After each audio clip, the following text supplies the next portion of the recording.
sell out, and you'll hear lots of noise, lots of commotion. Hopefully you can hear me. My voice, I had the cold at the start of the week, so my voice is a little bit patchy, but luckily I have some lubrication, and we have an absolutely wonderful little whisky here to start off with. We'll be interviewing lots of people during the day. We'll be getting people up and running with the whole thing. It's all a bit manic just at the minute, but yeah, you can hear the Coopers are over here. We're going to get an interview with a Cooper later on. We met him last year, so it'll be the same guy. Mark is coming to see us. Now, we had a wonderful morning. We did. We had a secret exclusive, which we won't tell you about. We'll leave you in suspense. Trust us, this is... not many people have got to see what we saw this morning, and it really is of historic importance, let's be honest. Yeah. I'm not even just talking whisky-wise, I'm talking in terms of worldwide. I'll give you a clue. Britain at low tide did it, and Brian Cox did it. And they're the only two people that did it. But we are going to show you more of it. We're going to see more of it, yeah. So it's all good. And we were sort of flabbergasted. It was a bit of luck, really, as much as it was. We intended being on here at 1 o'clock, and we're on here at 1:30. Yeah. Which is, it's good for us because we got to see it. But we're hoping to go to the Clackmannanshire showcase tasting because we need to show you something of it as well. Actually, well, today. Yeah. I mean, it's we might record that too, actually. Yeah, we might just record that. But the thing is, the whole setup. The industrial heritage of this place is breathtaking, right? Yeah. I mean, and we're not just talking whisky. It's one of those things that whisky crosses over into a much larger scope of stuff. Yeah. I mean, it's just absolutely super. To do with industry, industrial heritage, railways, economics, healthcare, education, everything. Employment, you name it. Yeah, and it's sad in some ways and exciting in others to see that the sort of disappearance of all that industrial heritage and all those distilleries. Yeah. But you're sort of seeing, even just with the show, with this festival, you can see a grassroots thing happening again. You know what I mean? You can see something happening out there. And this has been sold out for a number of weeks. This Saturday afternoon session, and the football's on, so everybody here must be rugby fans for some reason. Maybe they're fed up with watching people die. They come here and watch people fall over drunk. No. Everybody here is well behaved. Like. Yeah. I've been to a few of these, and you see the tombstoning. You know. But yeah. So who have we got coming up first today? Ryan's away to get them, but it's Bedlam in here, and they may not be able to come. No. Well. They will be here. They'll be coming. I think I see them coming up here now. And this is one of the new sort of faces of whisky. There's lots of nice new people coming into the industry. It's not the old whisky of old. The old whisky of old. That's a stupid thing to say, Justin. Yeah. The old whisky was the old guy with a dram in a hand and a Scotty dog. But this is a new company that are really brand new, really exciting, and a new face of whisky in Scotland. Yeah. Come on in, Woody. Woodrose of Edinburgh, here we go. Come on in. You take that. You grab that, Woody. So that's the camera there, right? This is the cameras here, yes. Now you've only started. You're a brand new face in Scottish whisky. You are a blender and a bottler and a bonder and all that kind of stuff. Is that what you do? Along with your partner, Megan. Yeah. So tell us how you get into this. How did you start? How did that all come about? So I suppose I started off as I did a master's degree in brewing and distilling at Aloa University, and I moved on to become a distiller for a wee bit, and then I sort of dabbled into buying and selling casks, and that's when we sort of start trading casks. And then we come across really good spirits. We just want to plonk them into bottles and get them into the market, especially the UK market. Yeah. So yeah. And let me see this.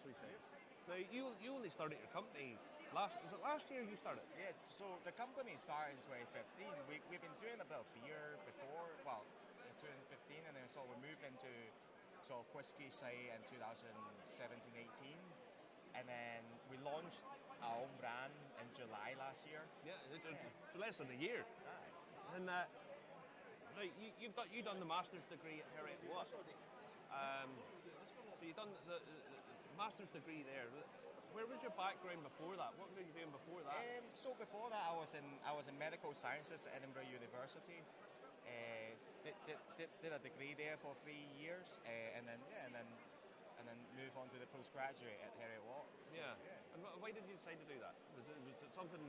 Well, I mean, I like the science. I like the medical sciences, but I'm not a very good scientist.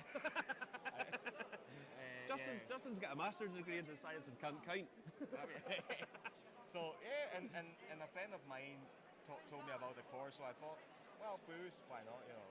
Well, when I was young back then. Yeah, because you're young. What age are you? I'm 32. You're a very young face. I'm a baby in the industry. Yeah, you are a baby in the industry. Look at all these people around here. And now, you and your partner Megan have done this. This is for someone young. This is a big financial commitment. These casks are not cheap. So you must have an air of confidence in what you're wanting to do. Well, I mean, because we started as a cask trader, so we understand the mechanic of buying and selling casks. So we sort of we know when we buy a cask, we know whether we can make a profit of it or not. I mean, I suppose that is the skill of this. So yeah, I mean, it's a relatively safe commitment because we could always sell the cask, and we've got customers that are quite happy to bottle them. So it's a pretty safe bet if you know what you're doing, I guess. Yeah, well, you're obviously an educated man. You say that. Yeah, well, yeah. I suppose Justin's got a master's in science, and then look at him now. But your accent, are you always from? So originally from Hong Kong, moved over here in 2011. And I'm pretty impressionable. So I pick up the Scottish accent, and if I'm in Glasgow, I'll have a different accent. And then if I speak to you long enough, I'll have a different accent. Yeah. So you pick up stuff very quick. So you came here from Hong Kong in your 11s, registered university, do your biomedical over at Heriot Watt, do the master's degree. Distilling, where can you say where you distilled that? I used to work for a company called Glenmore Spirits, and they have a gin range, including Firkin gin and Leaf gin, and we're sort of in charge of the process there. Yeah.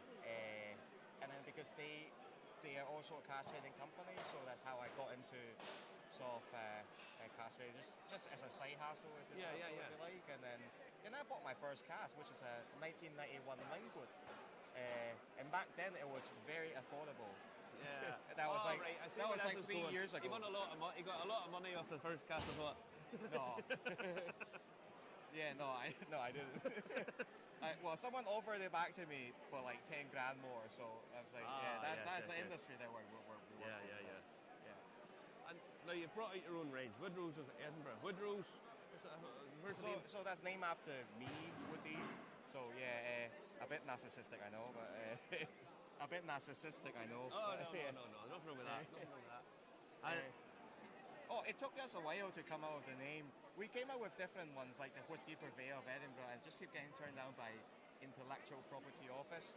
So I thought it has to be something a bit more specific. So I came up with that when I was doing dishes at home. So I was like, well, and see what happens. It works. So.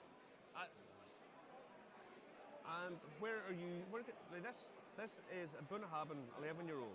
Yep. Refill hogshead, first fill all the roasted. That's the one that you're having, I think. Oh, you finished it? Oh yes, finished this, buddy. So what do you think? Oh, it's lovely. It's really, really nice. Now this is 62.3. It doesn't drink at 62.3. So I guess it's not. A lot of the time we think that ABV is very sort of like if it's high ABV it's gonna burn, but it might not be the case. It really depends on the cask that you use. So an active cask gives you a lot smoother sort of spirit. So it calms it down an awful lot quicker. Yeah. I mean, for a young whiskey, it's got plenty of taste to it for a young whiskey. Now, that's a natural colour, is it? Yep. I assumed it was, but an 11-year-old natural colour there, that's fantastic. It's quite a dirty sherry cask. Yeah. It takes a while to open up, and and it has to be sitting in the glass for a while Yeah. to open up, so it oxidize a bit. Yeah. Before, It's funny because people talk about oxidizing, but actually their meaning is it degrades slightly. That's kind of what oxidization is. But if you get it at the right point, it really works. That's so kind like, of the point. like if you get a really heavily sherry whiskey at home, it tastes different from when you opened it. Yeah. Like halfway through, if you leave it for a few weeks and then go back to it, it's a lot sweeter, a lot cleaner. So that's what when the oxygen is doing its work. Yeah, so it's actually working out that way. I mean, if you get something, I always tell people if you open the bottle and pour one, and you're not keen on it, leave it half an hour. It really does change. Structurally, it changes as well. You know. Aye, like especially the dirtier whiskey. So you get different kinds of sherry casks. You get the really dirty ones that are, well, not in a sense that it's dirty, but in the sense that it's the sherry is quite sort of silvery, heavy, sort of types of sherry, although Russell sherry. But then you also get like the cleaner casks as well. So I suppose if you think Springbank is quite a dirty sherry, and then sometimes you get a lot of residues in the Springbank bottles as well. It's not uncommon. And then like Macallan style sherry casks is a lot cleaner. Yeah. So yeah, it's got different kinds, and if you don't like it, leave it for a bit and then go back to it. Yeah, and it really does change, make a difference. Aye. Now, where can someone pick a bottle of this up? We work with whiskey specialists, so like the likes of Inverurie Whiskey Shop, Aberdeen Whiskey Shop. If you're living abroad, Whiskey International online, they do, or Top Whiskies, they do like international deliveries as well. So just Google us, I guess. Google it. And do you have a website your own? Yes, I built my own website.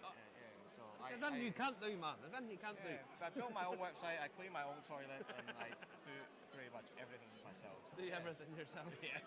And what price would this be? What's this setting you back? It was RRP at £99, but I'm sure you can get it a lot cheaper. Right, well, it's a bit cheaper because we leave retailers with quite a bit of a margin.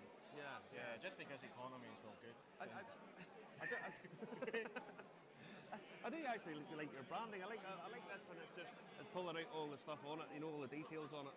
So we order the label in with the top and the bottom, the foilings, and then we print everything in house, so we can get it done a lot faster. So let's get this done. You're a biochemist, you're a distiller, you're a cash trader, a share trader, an options trader, a toilet cleaner, printer. Spirit managers, sales, marketing, website designer. and I'm also a project manager for another bigger warehouse up at the Fife as well. So where do you get the time at? And dealing with HMRC, there's a lot of stuff. Oh yes, that's always a fun time to have. Yeah. It's always a fun time to have. Aye. As I say, have you? I mean, you're not new into the trade. You're new starting up as a company, and there's always a perception and probably a reality of just how difficult it is to start a drinks company yourself. There's so many hoops to go through and regulations. Did you find that very hard? Oh, I'm very technical, so that's the easy side. I can deal with HMRC any day of the week instead of talking to you. No, I'm joking. But yeah, it is complicated. But then the red tape means that there's opportunity if you know how to navigate through. Yeah. I suppose that puts a lot of people off, and if you can, but it's not actually that difficult. It's just you need to know what you're doing in terms of applications and what to say to them. We've got the regulations. Yeah, we've got a wee bonded warehouse in Leith, Edinburgh as well. So that's where we do all the sort of secondary maturations, or sometimes we do blendings. We do all the bottlings there as well. Yeah. So we pretty much does everything in house except the distilling side or the. Well, one day maybe. One day. I am fairly confident one day I'll see your name, Woodrow's of Leith Distillery, just as you're going up there, up by the Royal Yacht. Or I can go to Ireland and stuff. Oh no, come on over. There's plenty of room over there. Come on over. You can come with my mate Stanley. He's from Hong Kong as well. Oh, yeah. Yeah, you can come over there. He was born. Actually, he was born in Birmingham. His dad's Hong Kong. Dad was from Hong Kong. But yeah, it's very nice whiskey. Very nice whiskey. Very drinkable, and it really doesn't come across as being as high in ABV, Right. which is always a sign that you're using really good cask. Yeah, I think a lot of people get put off, especially like today. Like people walk in and go, "Oh, what's that ABV?" And then because of the ABV, that means a lot more duty on it as well. Yeah, But yeah. it's kind of like selling a bottle of diluting juice, isn't it? Like you can add as much water as it is, so you can dilute it to 40% and you get a bottle and a half. Well, that's So- always what so which is it's always what I say to people. That's the reason cask strength whiskies are really for you to play about with. That's what they're for. I mean, the human body really is not designed to drink stuff at 60+% alcohol. So a little drop of water. You just need some practice. You just need some practice. Yes. It's called rocket fuel. Right. But I let you get back, my Right, friend, okay. because we've got a lot of people to try and get through today. Yeah. But it's a pleasure talking to you, and I wish you thanks every very much success. for You really have. having me. You've got a Right, lovely setup down there. You really I'll do. head back to my stand now. Go Then. down and make sure you're not swamped. Buddy, I'll speak to you later, buddy. So that's another new entry into the whiskey trade here, and there's that diversity now of people. He's down here. He's down with his partner Megan, and they're busy down there. It's hectic here. It is really. Now, hectic. We'll have to watch people bumping into cameras. We're going to try and run through them. We've got another slange, but it's slange artwork. It's coincidence. It's like back bottle and black bottle whiskey. Here he comes. Now, have the manoeuvres bunged in here. Come around this way. Yeah, so there's different slange, so there's no different legal entity, don't worry. No, where is she? No crossover. I saw Serena floating about there. I saw her floating about. Now, you do whiskey artwork. Yes, we do. Right. I'll let you grab these. We'll set that down there first. Yeah. First and foremost. And what's this now? So this is a present for you guys. Now I know your Irish whiskey reviews, you do whiskey from all over, but there's a mouse. I don't know who uses mouse pads anymore, but If you can make this into a fridge magnet, you'll sell millions of them. exactly. Millions of them. So this is one of the samples we got, and I thought I know exactly who Oh, like I know this. exactly I where know this is exactly coming. who like this. Oh, so that's for you guys. There you go. You've got, That'll look excellent in your Walmart. oh, well, 100%. Now, this is, we're going to have, there's where Achill is. We have to go to Achill Island at some point very shortly. So this is fairly up to date because there's... So we try and update them. So I should say, so we promote and market for Scottish artists. So we're the untalented people that just do the sales. But what we do try and do is make sure we update them every year. Because right now you could probably update them every month. They're just Every coming 2 out- weeks or Yeah, something. they're coming out of the woodwork. So we're trying to do it every year. So that is, and we've got really good connections for very up to date stuff on our website. We've got interactive whiskey maps and that. So yeah, try and do it every year. I'm just looking, you've got Ardra, our friend James down in Ardra, you've got Darrell McNally and Limavady, a hash group with them on a few weeks ago. Yeah. Dingle. I'm a big, I better watch what I say in Clackmannanshire, but I love Irish whiskey. I love Irish Good man. whiskey. What's your favourite Irish whiskey? What one? You know what? And you'll probably not like, but I'm a red breast guy. They've got such a good. They're like our Glenfiddich. I think a lot of people turn their nose up at Glenfiddich because it's popular, but they've got a great range of stuff. They really do. And if you like sherry cask finished whiskies, and especially the pot still sort of viscous, spicy little bit to it as well. Yeah, no, absolutely nothing wrong there. Now, we're going to set Ireland down in case we get lynched. I'm going to take that home with me if you don't mind. That's all yours. It's That's called all yours. theft, but we'll take one with me. And we're It's going all on camera. Now, I've seen these about in. Well, I see them in a lot of the time. You see them in like hotels and stuff. You see So people. they just seem to be, again, hotels are very popular. There's a lot of people buying them for their Airbnbs, stuff like that. We do a lot of business-to-business work. A vast majority of our online sales are international sales because, Scotland, like Ireland, it's the brand. Scotland, people want the brand, Scottish, Irish brand. So I really like. It was the distillery maps that first brought me into this. I kind of like the information on them. I really like them as a whole piece. We've got these in A3 right the way up to A1. So there's quite a lot of size difference. So yeah, and I've even got the plaster room in my house. So but I'm totally biased, obviously. Well, whenever you flick these across, they're all like there's little gold points on them. So whenever you look at it straight on, actually, I was going to say, so shimmers.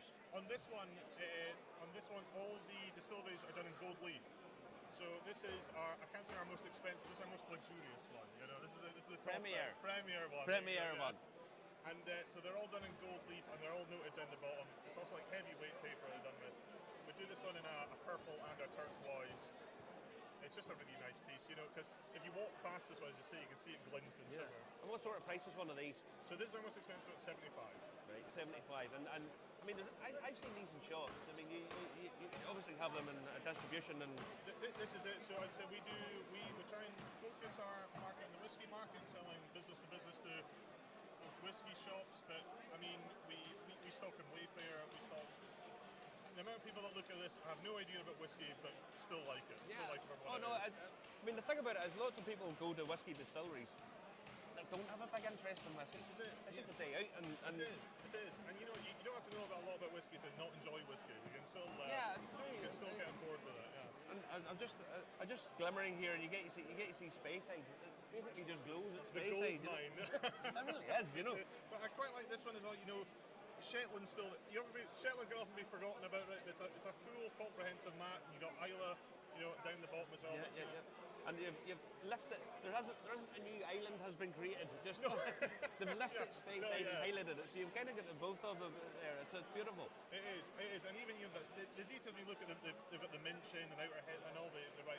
It is a really lovely piece. So the lady that does this, she's based over in Stornoway, and so There's nothing else to do then. Well, that's it. Yeah, that's it. Yeah. I'm only. Please don't be offended. lovely place. The people of the Hebrides. We're only joking.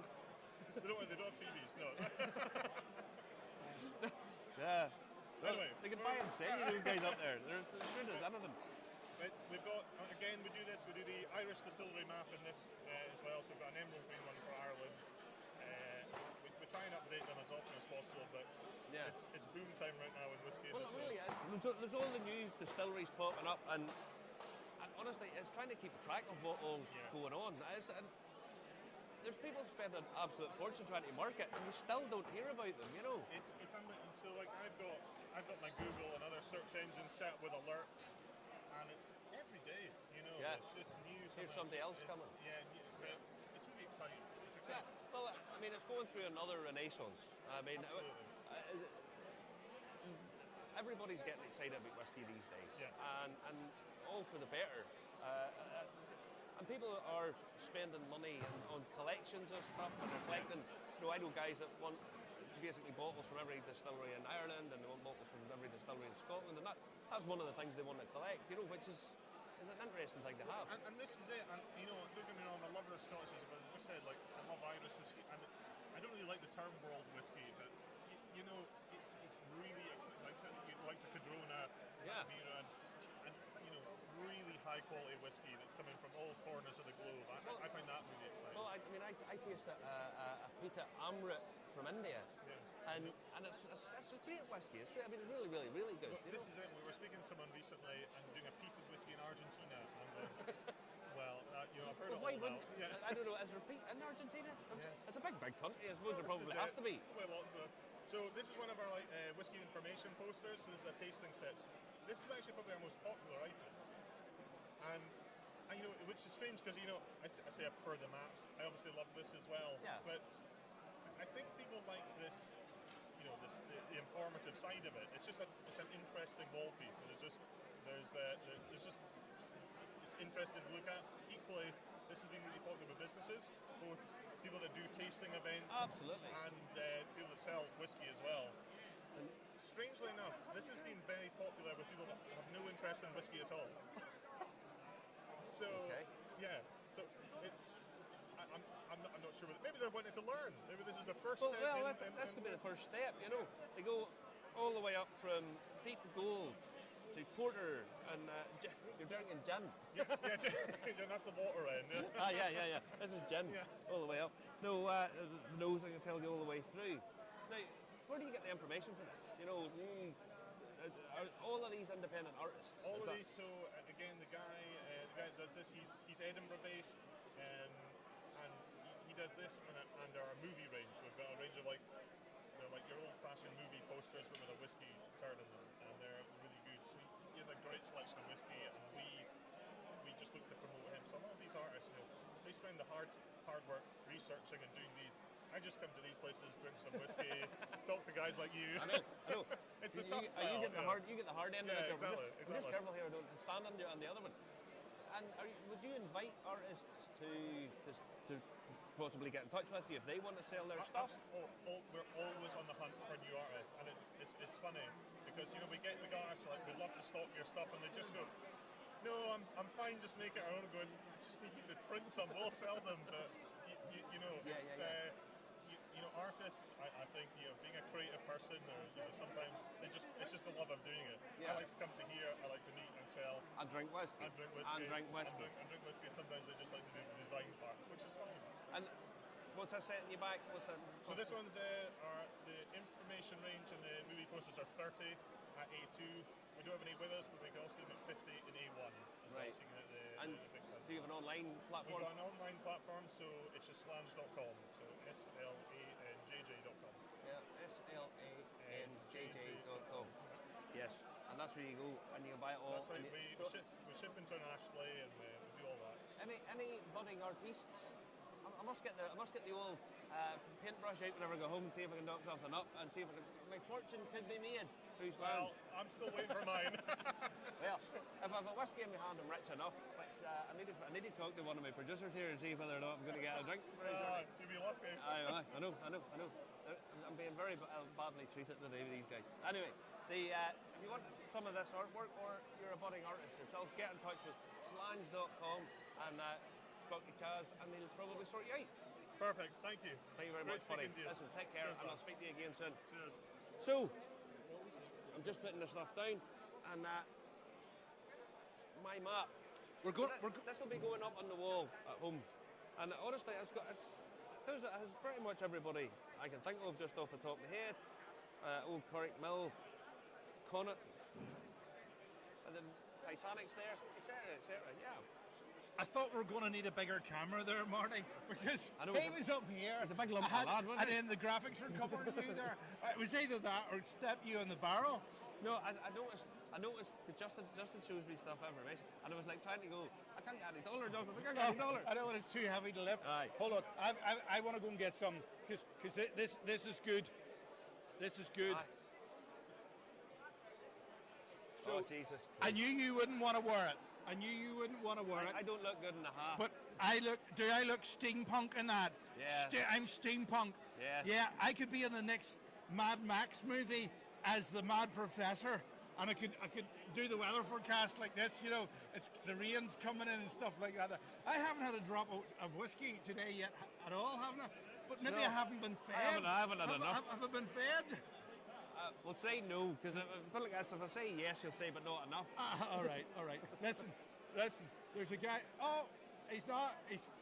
Hi. He needs to talk to somebody. Does he know he's coming? He's coming. Say hello He's to us. coming. There you go. Take that. Come over. And look, he's bringing me. Now, this is not a whiskey.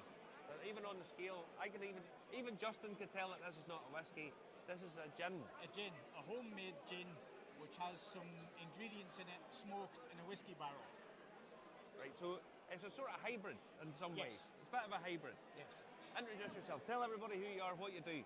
I am Stephen Lockhart, and I am half of the Inventors Gin Company. The Inventors Gin Company. I shall explain why just shortly. Please do. Tell us why. Well, I've always been an inventor and a tinkerer, and as far as my wife's concerned, none of it is ever any use. So, inspired by a bad week at work, I walked in the door on the Friday night. She thrust a gin and tonic in my hand and said, "Can you not invent something useful?" That wasn't exactly what she said, but that was the gist of it.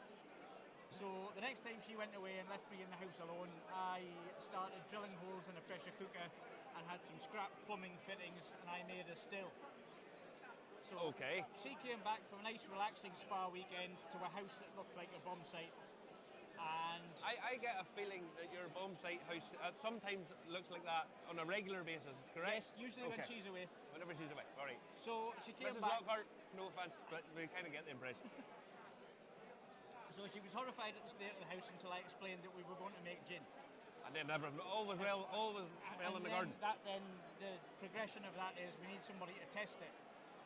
At which point I was forgiven. So we were heading into lockdown at this stage, so we needed some method of testing the gin. So we had a number of different recipes, and we put together testing kits and a scorecard, and we sent it out to family and friends. who became guinea pigs. Yeah, Jenny Pigs. Guinea pigs. Very good. And we asked them to score the various combinations of gins and mixers, and the result is the gin you have in your hand. And this is the Inventor's Gin. Is this the name Inventor's Gin number 1. Inventor's Gin number 1. So it's a spicy gin made with homegrown chilies and pink peppercorns from a friend's garden in Tenerife. Okay. And we have nettles and heather, which we pick from the local hills. Right.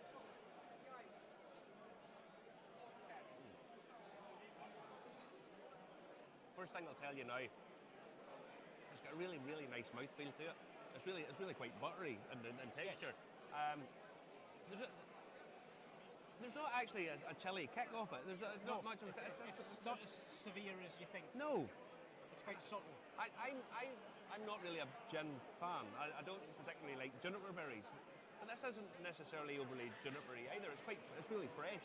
Yes. More than anything else. Yeah. You're the kind of gin fans that we like the most. The ones that I don't really like gin, but I like that. Yeah. That has. I'm trying to sort of place what as I'm tasting here. It's quite fresh and green, but there's almost a chocolatey element to it as well. There's a sort of velvety chocolate thing. The spices are in layers, and it kind of builds up to a peak and then comes down again. Yeah, that's really quite pleasant. Now this is you're at a whiskey festival. How have you been finding things? Have people been engaging with you? Yes, lots of samples and lots of talking to people, which is what we enjoy doing. Yeah. Are you a whiskey drinker or a gin drinker yourself? We've established what Mrs. Lockhart's like. A bit of both. A bit of both. We both enjoy drinking nice single malts, and we also enjoy gins. Yeah. And with the amount of gins that there are in the market now, finding that little niche for yourself can be quite tricky. That was part of the branding. We imagined walking down an imaginary supermarket aisle. How would you make it stand out? I get a picture of what your house is like. You two walking down. You with your hat on. Only at weekends. Oh, only at weekends. So, how difficult have you found it to find that little niche for yourselves in the gin world? It seems to be working, and the homemade aspect seems to be giving us something a bit different. Yeah. That does seem to work. But Yeah. we are very small. I mean, it's literally half of the garage. And do you sell online? Do you have an online Yes, platform? we have our own online shop, and we sell through a number of specialist shops. So it's the Inventor's Gin. Inventor's Gin Company. And just Google that and get your website. Yes, what is your website? We're on Facebook and Instagram. Website is www.inventorsgin.com. Excellent stuff. Yes. Now, the branding in the bottom. This is pretty cool. I like the wee hat. That's exactly what that looks like. That's what the top hat's a nod looks like to, your wee yeah. hat. So there's only 100 bottles of this? In each batch, yes. Because everything's hand weighed, and because we pick some of the ingredients ourselves, there will be variations. So we thought we'll celebrate that and we'll number them. And what inspired you to use the likes of nettles and chili? Is it just... We wanted something that represented the Scottish landscape, so that was the nettles and heather. They're readily available, and I'm a big fan of the Industrial Revolution and the part that my native Northumberland and Scotland played in it. So the chilies represents the sort of fire of the Industrial Revolution. Yep, okay. Machinery that drove the world. Right, now I'm thinking sort of Wallace and Gromit in your house, right? Very, very much so. Up in the morning, boom, your bed goes like this. She's lying in bed going, oh, here we go again, that kind of thing. What today? Boom, up you go. You get flung out of bed into a pair of trousers down the stairs with the breakfast already on. Is this the kind of house we're dealing with? Not far off. What other things have you invented? Well, there's most of the inventions recently are gin related. So all the control systems and things for the still I made. We've now got a copper commercial still, but the control system and everything surrounding it is homemade. The spirit receiver is a former milk receiver from a dairy farm. Okay, yep. Because it's glass. We don't have any plastic in the process. Right. Everything's either glass or metal, which is why we chose glass bottles as well. We don't want anything that's going to taint the spirit. Okay, yeah. as much of the equipment is recycled and repurposed as possible. So yeah, it's a mad inventor's kind of Wallace and Gromit world. And you know something that I've just noticed this actually. I'm too busy talking. This, you just pull this up and this takes the wax off. That's a nice little touch. I like that. You don't need a knife and stab yourself in the hand. Yeah, I've had some bottles where the wax is on. It's like some pseudo-masochist's been taken to it, you know. Yes. Yeah, that's a nice little touch there on the sides of that actually. And how much is this a bottle? 70cl bottles are £38 and the 50cl bottles are 28 and miniatures are a £5. So you can try it for a £5 and if you like it then you can get the other one out. Once you've got a big bottle, if you can get the bottle back to us, we'll give you a £5 off the next one. So you recycle as well? Yes. Good on you, man. Good on you. I mean, very good. Yeah, and you live in Ayrshire. You live over in the west part of the world. Despite my accent, yes. Where are you originally from? North? Just outside of Newcastle. All right, so you're a Geordie then. Yes. Because I have to be very careful if you mix up somebody from Sunderland, just outside of Newcastle, near Sunderland. Bang. I kind of broaden it out and just say a Geordie. That's cool. That's cool. I see some people over at your stand. I'm going to let you go back, Stephen. Honestly, that's really, really nice gin. It's really clean and very fresh. We'll refill that anytime. Right. You may live to regret this with people watching this, but yeah, that's really nice. Stephen, I'll let you go back and do keep us up to date with what you're doing because I like that. I will. I like everything you're doing. And if you do invent something of even more use, you know, what could be more useful than gin? If you invent other stuff, keep us up to date. But I'd love to be in your house, that Wallace and Gromit thing. I can see your wife just going, oh God, just boil the kettle and make me a cup of tea. Like a normal person. Like a normal. Stephen, a pleasure to talk to you, buddy, and I'll speak to you later. Take care, mate. Thank you very much. So yeah, a gin. That's really, really fresh and crisp. As most people know, I'm not a massive gin lover, but that's not really ginny gin. That's something you can make cocktails out of that as well. It's really, really pleasant. Yeah, it's lovely. Really fresh. Oh, now it's busy in here, and right, I'm going to have to fight off Justin here in a wee second because I'm on a diet. By the way, I hope you notice this here. I've lost 9 pounds in the last few wee bits.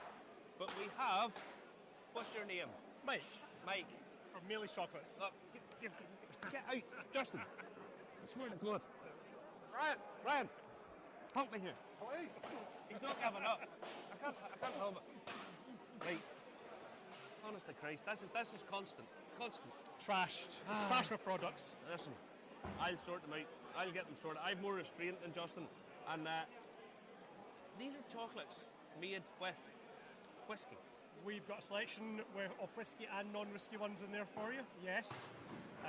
All named whiskies, so they've actually got the real product in them, but not like old-fashioned liqueurs where it's a ball of whiskey inside. Yeah. They're all through cream ganaches, caramels, so you're matching the flavours, but with a nice texture, not just the ball of alcohol in the back of the throat we all remember from stealing Granny's chocolates when we were younger.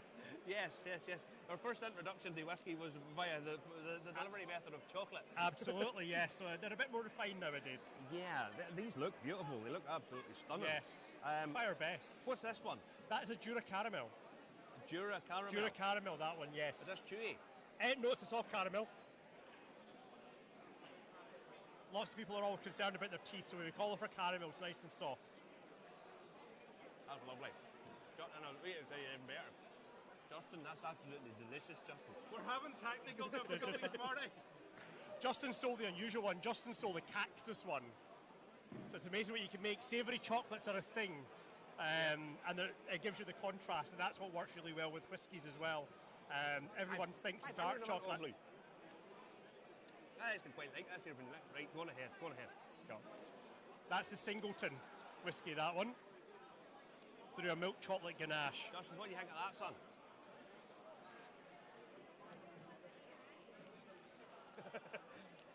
Absolutely delicious. I'm his new best friend. Oh yes, you would be. I make friends easy. I'm sure you do. What's your background? Are you a chocolatier? Or? No, I've been making chocolate. This is our 10th anniversary, actually. Prior to that, I was in banking. I was head of complaint handling training for a very large bank that bankrupted the country about 14 years ago. Right. So I looked after 190,000 people in 56 countries after they bankrupted the country. So I decided enough was enough, and I escaped and I got into chocolate instead. He's trying to make amends, folks. I can see roughly when that all went pear-shaped. Yep. It begins with an R, the name as well. Now it begins with something else. So no, I've always had an interest in chocolate and making things, and I kind of just went from there. We started out doing bouquets of chocolate strawberries, and then chocolate making came from there. Yeah. We now have, in our whiskey range, we've got about 14 or 15 different whiskey-filled chocolates. We've got the same in gins, rums. Our total range is about 95 different flavoured chocolates, and another 40 flavours of bars and so on. So if it's a flavour, I'll play around with it and try and come up with something that we can work with. And you guys are a fairly small firm, I assume. These hands make everything. Yeah. So do you do like if someone requested something, could that be something bespoke order. So we have worked with a couple of distilleries and gin companies and so on to do bespoke ranges for them, either flavour pairing with their product or to contrast with it. We do private events for companies and things like this as well. You know, anniversary, we did one last year for a big plant hire firm, 35 years. In business, we did a bespoke range of chocolates, plus a 3-foot high chocolate sculpture for them as well, with our company logo and everything on it. So yeah, chocolate's very versatile. It mixes with anything. So yeah, we just like to play around with things. Now, chocolate and whiskey is a fairly natural combination. You know, they go fairly well together. They do, yeah. When you have a specific whiskey, what do you look for to pair it up and whatever else you're going to put in it? Personally, I look for contrast. So my big thing is people should always try varying white chocolate with whiskey, because the way that your tongue works is you've got different taste buds on there, sweet and savoury. Mm-hmm. The more of them you activate, the more signals it sends to your brain, the more your brain thinks whatever you're having is tasty. Yeah. The less receptors that work, the less tasty something is. So mixing a really sweet product with whiskey, it's a contrast. Everyone goes for dark chocolate with whiskey, but by doing that you get a lot more signals. Your brain then starts to try and disseminate the flavours in the whiskey. Okay, so you get much more. I don't believe in telling people what to pair with things, because we're all different. Your taste buds are different to mine, which will be different to Justin's. Yeah. I always say try a range of things. With whatever it is you're having, whatever whiskey, try 2 or 3 different flavours to start with. Try something very sweet. Try something that's very dark, and work out where your balance is, where your medium is, and then add in from there. Ginger's a great one that people go for with whiskey because it's a really strong flavour, and it has its place, but it's also really overpowering itself as well. I always think it overpowers it very quickly. Yeah, but it's something that's milder, a milk chocolate, a white chocolate, or a dark chocolate that's maybe got salt through it or something. Yeah. It's a bit milder. A dark 55% chocolate rather than a 80%. Okay, yeah. Why fight with the product? Why have the chocolate fight with the whiskey? You want to really bring them all together. So balance it out. Work out what works for you is my thing. You know, who am I to tell you what goes with what? Work out what works for your taste buds. Yeah. We're all different. What's this? It's a chili spiced apple pâté de fruits on the bottom with a dark chocolate ganache on the top. This is absolutely delicious, Justin. I haven't even tasted it yet. It's absolutely delicious. Justin. Now, if Justin's brave, the one with the love hearts is a garam masala curry one. What one's that? The love hearts, garam masala curry dark chocolate ganache. It's a new one I invented for Valentine's. Presentation. Can you see that? Look at that there. Look at that. Look how handcrafted that chocolate is. How beautiful that chocolate is. Yeah, Really nice. Look at that. I could be the Turkish delight man. You could. I can see it. Not good, Justin, is it? Not nice. That one delicious too. Yeah. That was a new one for Valentine's. That last one I had, lovely. The apple and the chili, The different flavours come through at different points as it melts in your tongue. And when you're mixing with drinks, that's a good thing. Well, the chili, I always think chili, if you take whiskey, the alcohol really pings out the chili. It doesn't necessarily get fiery, it just pings it out. Yep. And I can see that going really well. I have to say, I am a greedy fat bastard. No. And these are the finest handmade chocolates that I have ever tasted. And I mean that most sincerely, folks. Justin, and there's one left. What? Do you want me to eat the last one, Justin? No. There you go, son. There you go.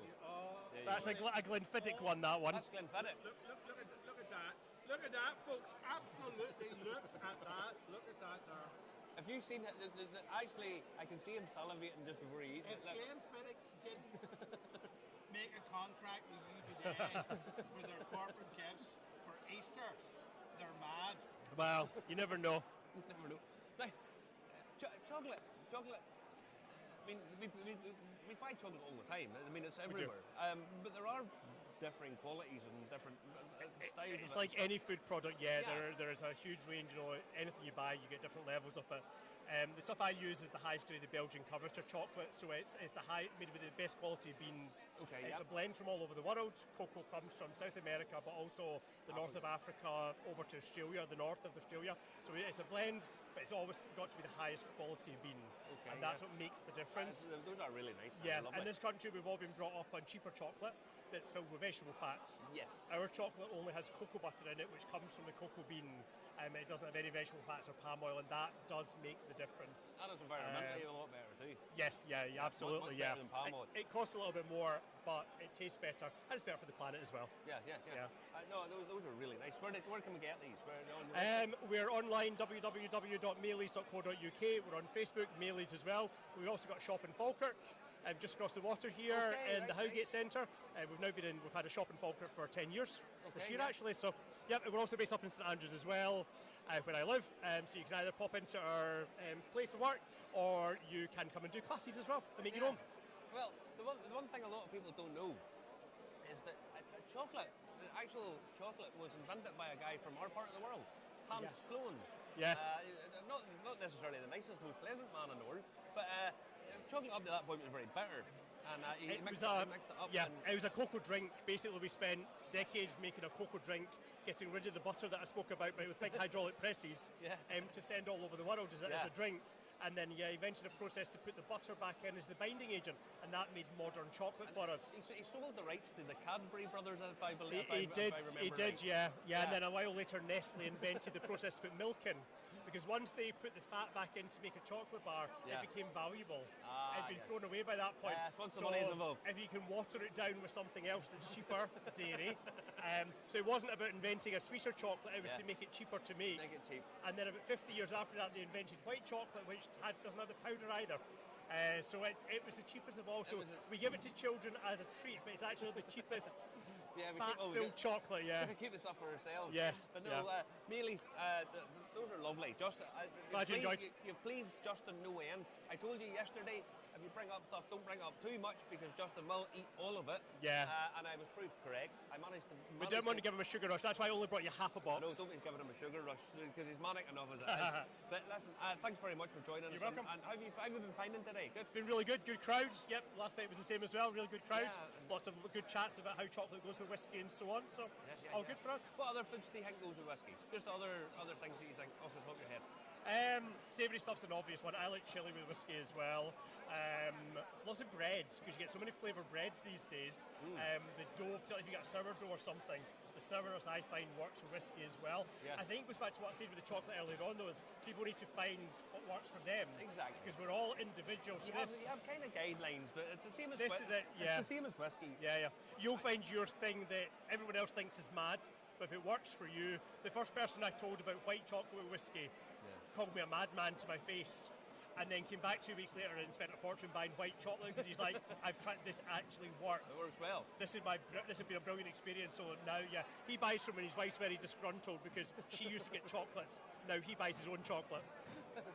She gets no more treats anymore. No.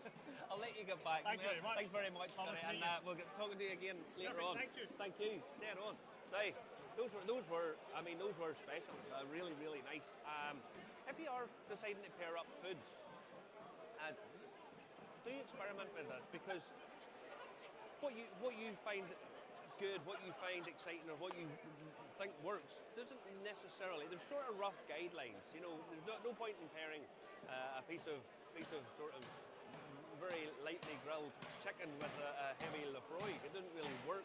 But there's sort of rough guidelines. Maybe you like that, but probably not that good. You want something to compare and contrast. The chocolate really works well, and the way he is presented, the way it is marketed, the quality of the chocolate, fabulous stuff.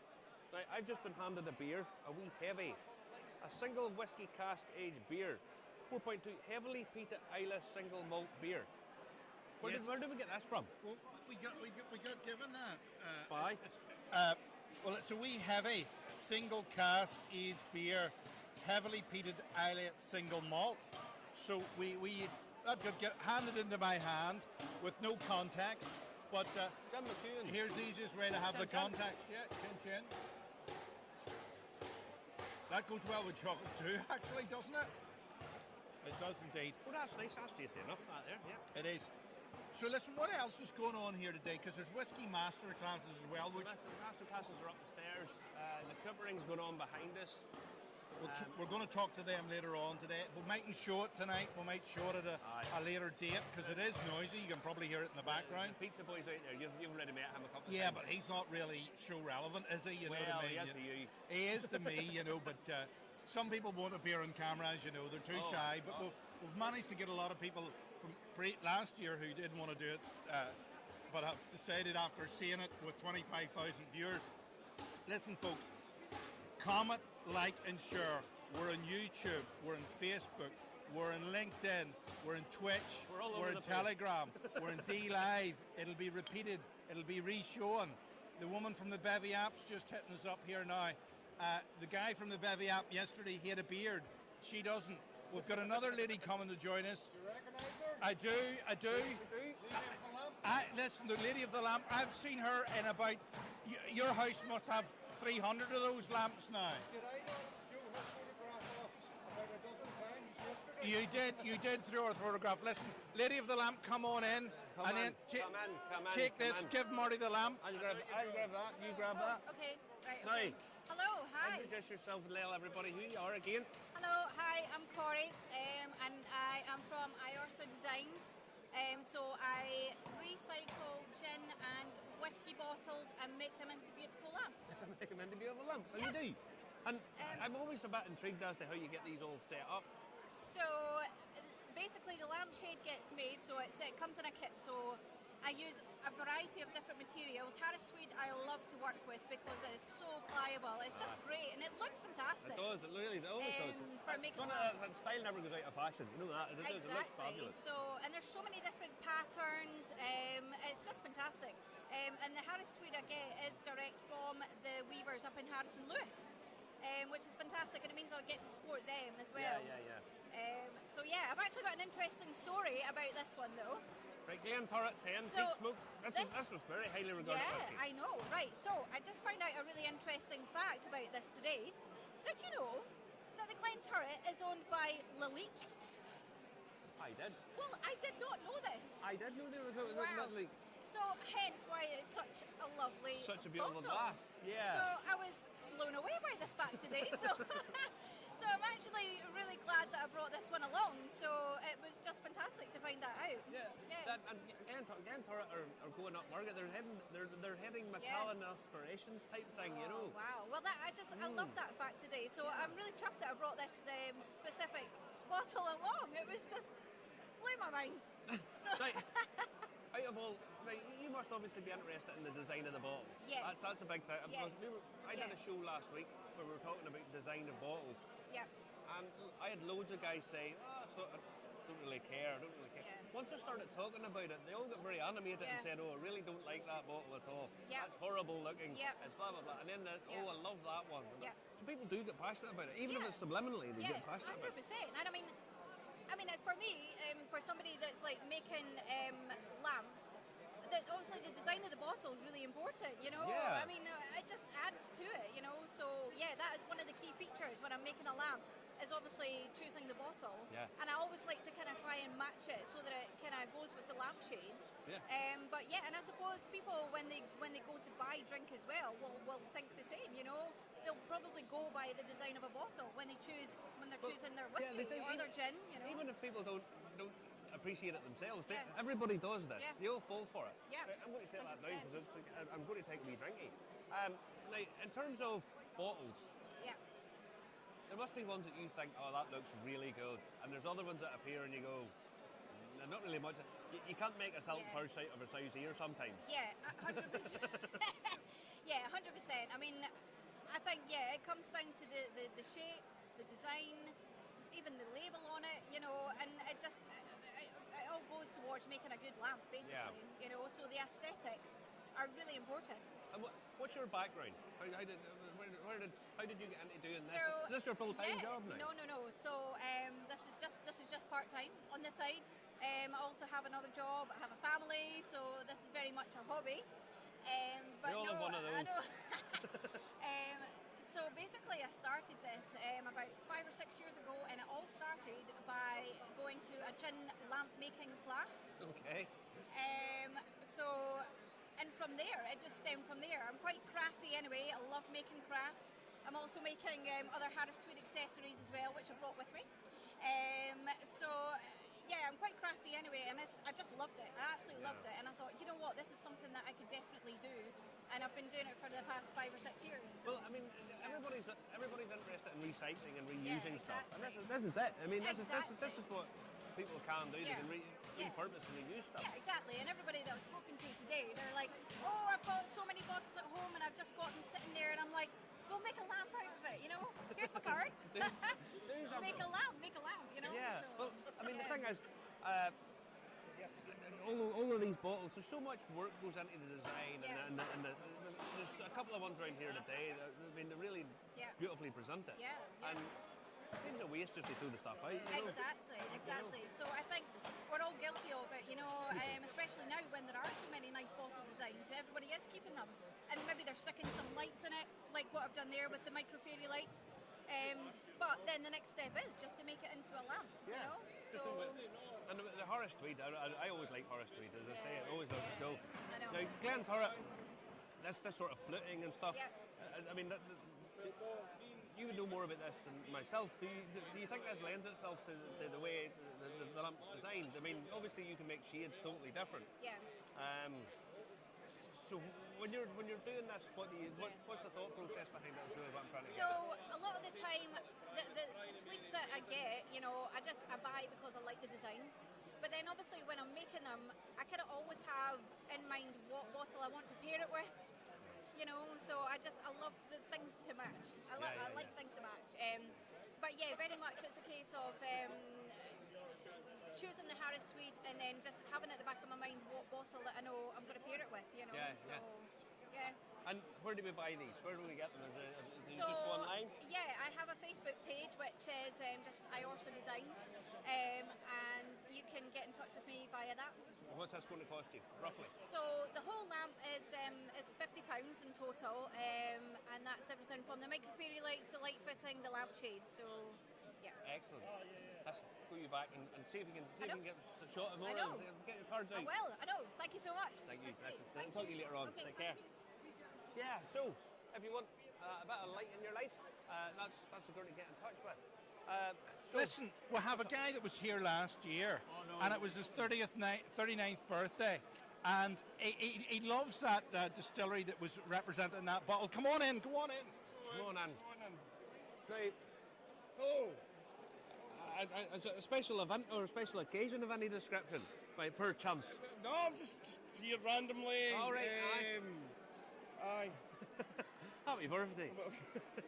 Happy. No, I was going to sing. I was going to sing, but there's probably copyright, and I'll get Don Zuckerberg will get me. You never know. So it's your birthday. Yes. And did someone kindly buy you the ticket, or did you have to purchase it yourself? My good wife. She purchased this for me and my pal. He's came all the way up from England to surprise me for my birthday. That's all right. Get fresh air in your lungs. Good. So yeah, she bought us 2 tickets to come to this. Excellent. I was here last year with my dad and my uncle, and had an absolutely great time up here last year. And what do you think of this year? Same again? This is good. Aye, it's not as busy like last year. I think because it was, I don't know if it was because it was the first time of it happening, but it was packed. You couldn't get from stall to stall. Whereas this year it seems to be... The master classes are upstairs. Everything. They were down here. They were down here last year, that's right. There's actually more at it. Aye, there's definitely a lot more. Because in the middle there they had all the history, the boards and all and the rest massive, of it. that was there. And the different distilleries, local distilleries. But definitely such an amazing turnout, you know. And what whiskies have you been had? What have you tasted? You thought I'll get What have I not tasted? You know. Funny enough, we just came from the New Zealand distillers over there. Never thought of New Zealand doing a whiskey. Really nice one. Like they've only got one bottle on sale as well today. It's a bit pricey, but you know. That's your birthday. Treat yourself, man. That's my aye. I'm sure the overtime will pay. Well, that's it. This is it. But aye, no, that's a great thing. And you live local? Yeah, Aloa, yeah. Well, Tullabuddy, 2 minutes down the road. Aye. That's We were down this morning and we were doing a couple of different things about the sort of industrial heritage of the whole place. Yeah. Aye. I mean, it's enormous. You know, and we got a taxi home last night, and I was just talking to the guy. And he said, "Oh, what you do?" And told him we were at the festival, and said we were from Ireland. And he was kind of like, "Well, why you?" I said, "Well, you know, John Jameson, the old Jameson factory. He's just buried down there. Aye, you know, that's right. Basically, the biggest name in Irish whiskey. You know, he's from here. He's from Aloa.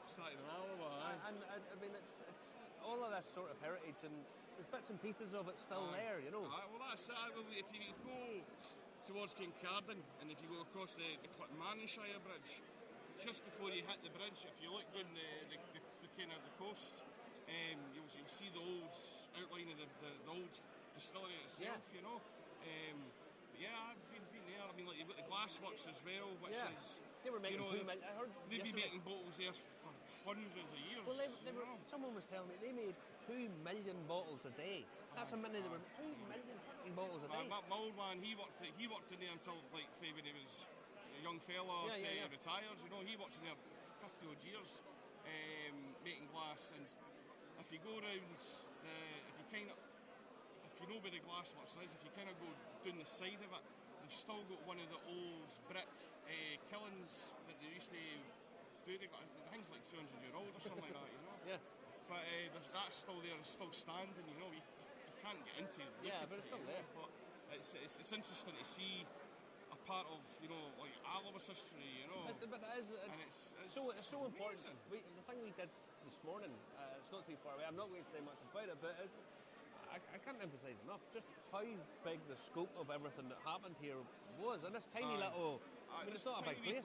Well, exactly, aye. I mean, when you look where it's positioned as well, you know, how, you know, it's in the fourth, you know, years ago it used to be a big, massive transport hub. Ships were coming up and doing that all the time. I mean, if you go further up, if you go to Cambus itself, where the Diageo site is as well, you can go down to the water side there, you can see the old ammunition bunkers that they did for World War II. Yeah. Used to bring the ships up, they'd load them up there, you know. So I mean, the place for the size of the wee county, it's tiny. It's got a massive impact on the world. I heard yesterday the whole county of Clackmannanshire is a quarter the size of Islay. And yet, at one point, you know, it's had, over its course of its history, probably more distilleries here than Islay had. And in terms of production, it was phenomenal amounts of stuff. It's one of these places, you know. I mean, like for the whiskey production, the glass production, even like the coal as well. Coal, you know? everything, yeah. The amount of mine, like you go down to the Hillfits and you got all the old mines, those silver mines, the gold mines, the coal mines, and all the rest. There's still gold mine there. There's a gold down there. Can we go down? I get Justin down. I've been doing. Trust me, I've been doing a look. There's nothing left. Listen, I'll let you get back, my friend. Thank you very much. Listen, have a good day and happy birthday. Thank you very much. There, good man, good man. Now, where are we now? Where are we? I'm getting a little drinky. And Justin, are you coming in here for a second, are you? I am coming in here for a second to talk. Our next guest is standing by in the corner from Craftworks. And did you want to talk to me about someone in particular? Did you know? Not really. I just want to say, are you still hungry? Are you still wanting I am hungry. Are you going to beat your man? It's frenetic. Below your man's desk? It's frenetic. This is like a royal wedding. This is like the Northwest 200. I get excited about the whiskey. The chocolate, he'll be talking about that chocolate for a very long time. This is nearly as bad as the agriculture fair where the police told me to stop promoting it because too many people were coming and the roads were blocked. That's not yesterday. But anyway, listen, we'll let this guy come in and talk to you. Are you all right? You need spell? Do you? No. You want to go to the smallest room in the house? No. Do you want to go up to that at 3? Do you? Yes. Again? No. I'm going to go up. I'll go up. I'll go up. Listen, it's fantastic here today. It's incredible. There's people coming back from Southern England for the second time coming. It's Clackmannanshire Whisky Festival. We are live on Irish Whisky Review on YouTube, LinkedIn, Twitch, Telegram, D-Live, repeated on what else will we repeat it on? I'm repeating. Here, we're doing really well on Spotify. What's that? We have 124 subscribers on Spotify. No, but you don't understand. It only went on the other day. I do understand, and I don't understand what Spotify is really. All right, here you go. Come on in. Come on. I was going to jump in there. Hi, come on in. Kevin. Yes. Kevin, how are you, Well, sir? I'm Kevin when the wife's annoyed with me. Give me that. I'll set that down, and I'll give you this. You hold that. I'll hold that one. And I'll hold this. And right. You guys you're Craftwork. We are Craftwork now, yeah. And you're a distributor.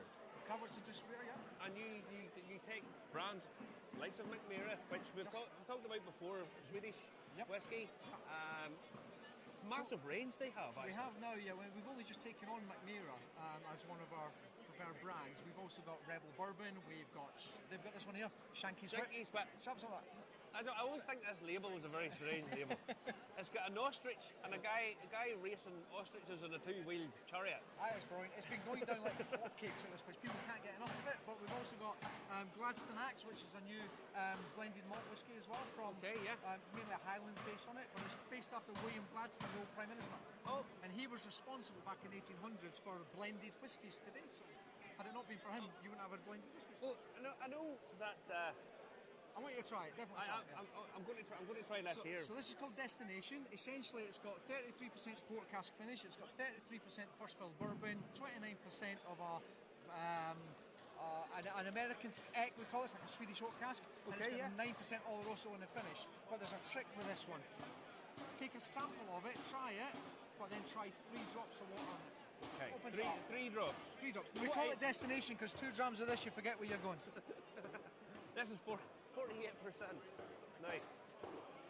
Yeah, Swedish McMira has become like a very well regarded and well recognised brand now. It's beautiful, yes. I mean, I love it. It's one of my favourite brands. And experimental. They have a lot of experimental stuff. I think what I found with the Swedish single malts is if there's a berry that grows on a tree, it goes in the whiskey. Right.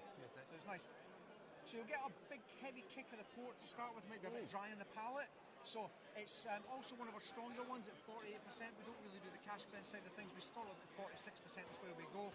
You'll get the bourbon on it as well, the vanillas, the caramels, but really do try it with 3 drops of water. It's funny because it's quite spicy. It's quite spicy and hot. It is initially, yeah. The hotness, yeah, definitely. And it drops down really quite well. And it's giving you sort of really full-bodied flavours. Yep. Really full-body. I love it, yeah. Yeah. Now, it's to celebrate actually the different destinations where we store our whiskey. We're famous for storing 1 million litres of fluid underground at Bodas Mines. Constant temperature, constant humidity, so we can control the angel share. I think we've got one of the lowest angel share losses in the world. Well, sort of towards the finishing, it's quite minty. You know, it's quite minty and fresh. Even sort of touch of menthol and stuff there at the end. Try it with the water. Okay. 3 drops. Literally 3. There you go. There's about 4 in there, but we'll give them that. We'll give them the extra drop. You get no scientific on this now. I'll tell you what, if I knew about chemistry when I was growing up, if my chemistry teacher said whiskey was chemistry, I'd have paid more attention. Well, there was a distillery in England ran a day thing for school kids to come in and learn about distilling and all this here, and lots of parents were horrified. And it was like, it's a perfect environment. You've got the science, engineering, physics, technology, biology, everything. It covers such a wide span, and it seemed like a perfectly good idea to me. I'd totally, especially if I was one of the parents, I'd have gone with them. Oh, I did. Oh, give me one of them. And this is quite interesting because it does actually change the whole profile completely. That totally changed that. Initially on the nose, I wasn't getting a massive nose on it to start with. That's totally changed the nose. Yeah, it becomes a bit more creamy, a bit more buttery. I'm trying not to put words in your mouth. You taste it and see what you think there. But I mean, it's lifted it up. There's little elements of clove in it now. The bits of clove. There's a bit of fresh, green. It's kind of. again, that sort of minty element that's way back in there sort of come forward again as well. So yeah, that's totally different. Totally different. It's one of my favourites. I've actually convinced, the Angel Share, 1 to 2% American oak in Scotland. I've convinced my wife with this one, it's 20%. It just keeps on disappearing. Oh, the bottle of that just goes down. The fiery heat's still there. It's still there at the front, but it does dissipate quite quickly. Yeah. And now it's going down. It's getting that sort of green notes. Lots of the elements of the wood and the port's coming in now. But then at the end of that, where it was sort of mentally and stuff, that's sort of gone. It's not really there now. No. That has changed. Yeah. And then when you get into our peated versions as well, we've got something called Svensk Gruk, which is a Swedish smoke it stands for. It's not like a very astringent, salty peat. It's an earthy, woody peat. But we also put juniper branches on top of the peat as well. So we're getting the phenols from the peat and the phenols from the juniper branches into the husk of the barley. And it just changes the flavour profile of our peated whiskey as well. I've had 4 or 5 people say, I don't like peat, I don't like peat, I don't. Try this, guys. See what you think. And they walk away going, I like peat. I always think, I never narrow myself in saying I don't like a certain genre of stuff, because I mean, the different exhibitors in here today all have different products, and they all taste totally different. Yeah. And to limit yourself and say, oh, I don't like whiskey, I know. it's a bit silly. It's a bit silly, you know. It's an adventure. You come to a whiskey festival to expand your brain. Exactly, exactly. Or in my case, shrink my brain sometimes. well, like I've been to London, and there weren't any brains in showing some people before they even come in, you know. No, definitely the whiskey ain't helping them at all.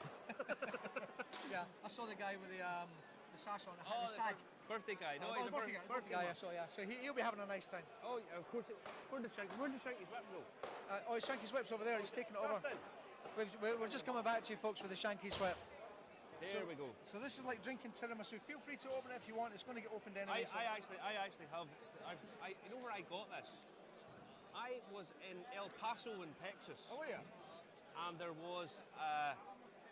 I went into a liquor store, as they say over there. Yeah. To talk like a native, went off license to human beings. Yeah.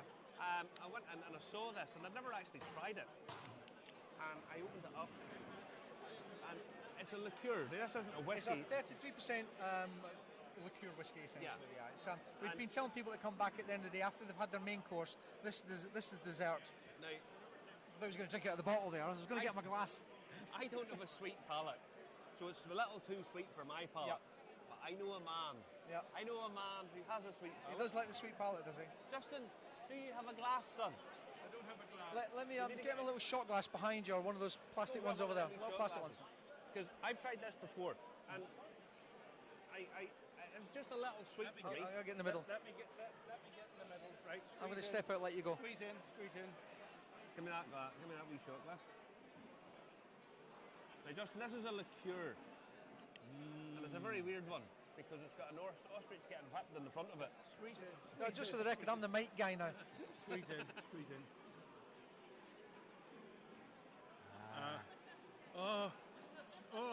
Easy. Oh, I can feel Somerville and Ross coming to life. It's the Irish RM. And Peter Bowles. Oh, Flurry Knox. Oh. It's good, isn't it? It's quite cola. It's quite cola It's delicious. This is ideal for coffee. Yeah. Coffee liqueur, a little bit of an espresso martini, a little bit of this in it as well. And it's just coming well. Yeah. If you like with a sweet palate, this is kind of stuff. I don't drink enough. I drink Diet Coke and all that kind of stuff, because I don't really like cola stuff that much. But it is really, really nice. Yeah. Now, the branding on this is all very strange. Where did this come from? Do you know, I'll tell you what, of all the questions you could ask me, that is one not to ask me. No, well, the thing is, I don't know. I'd love to know where. I know a guy that does, but I'll have to phone him. Oh no, I would be interested in some point, but no, this.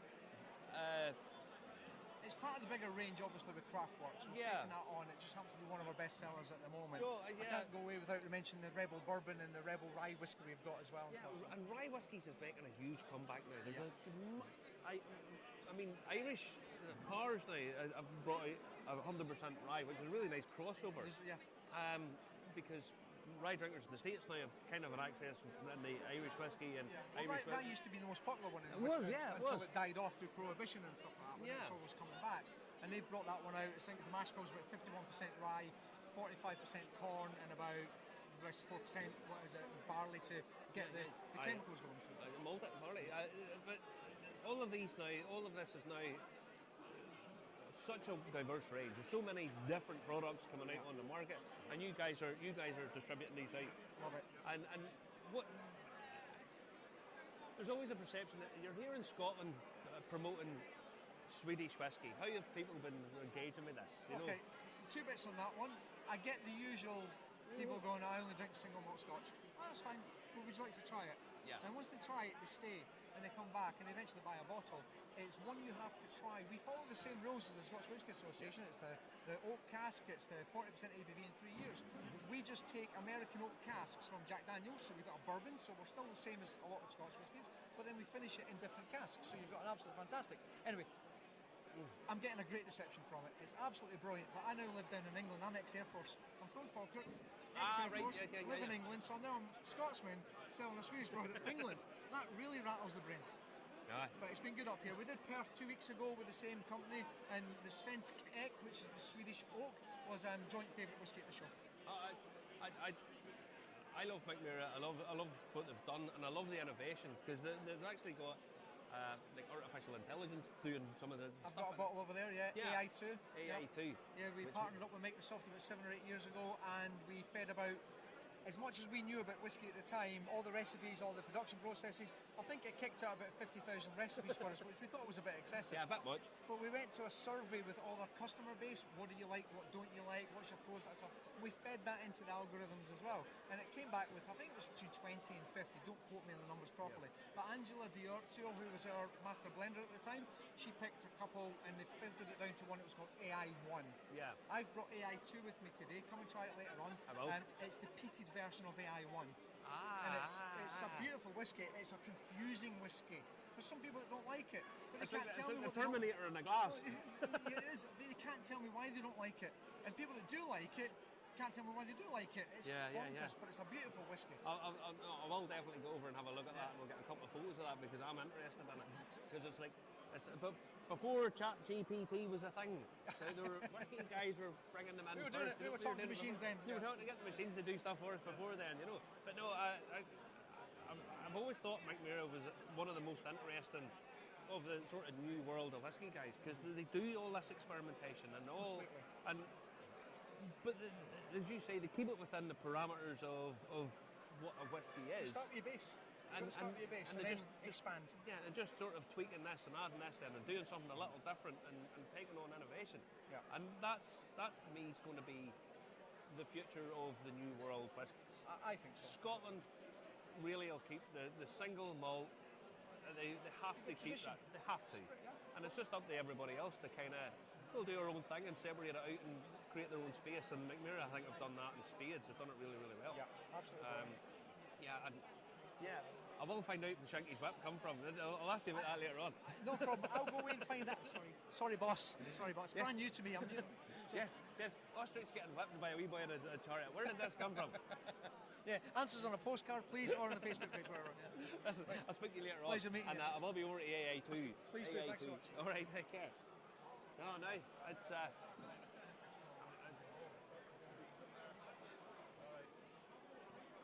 honestly, that with a couple of drops of water in it does really change that. It's one of the ones that really makes a huge difference. That, and it's not a massive ABV either.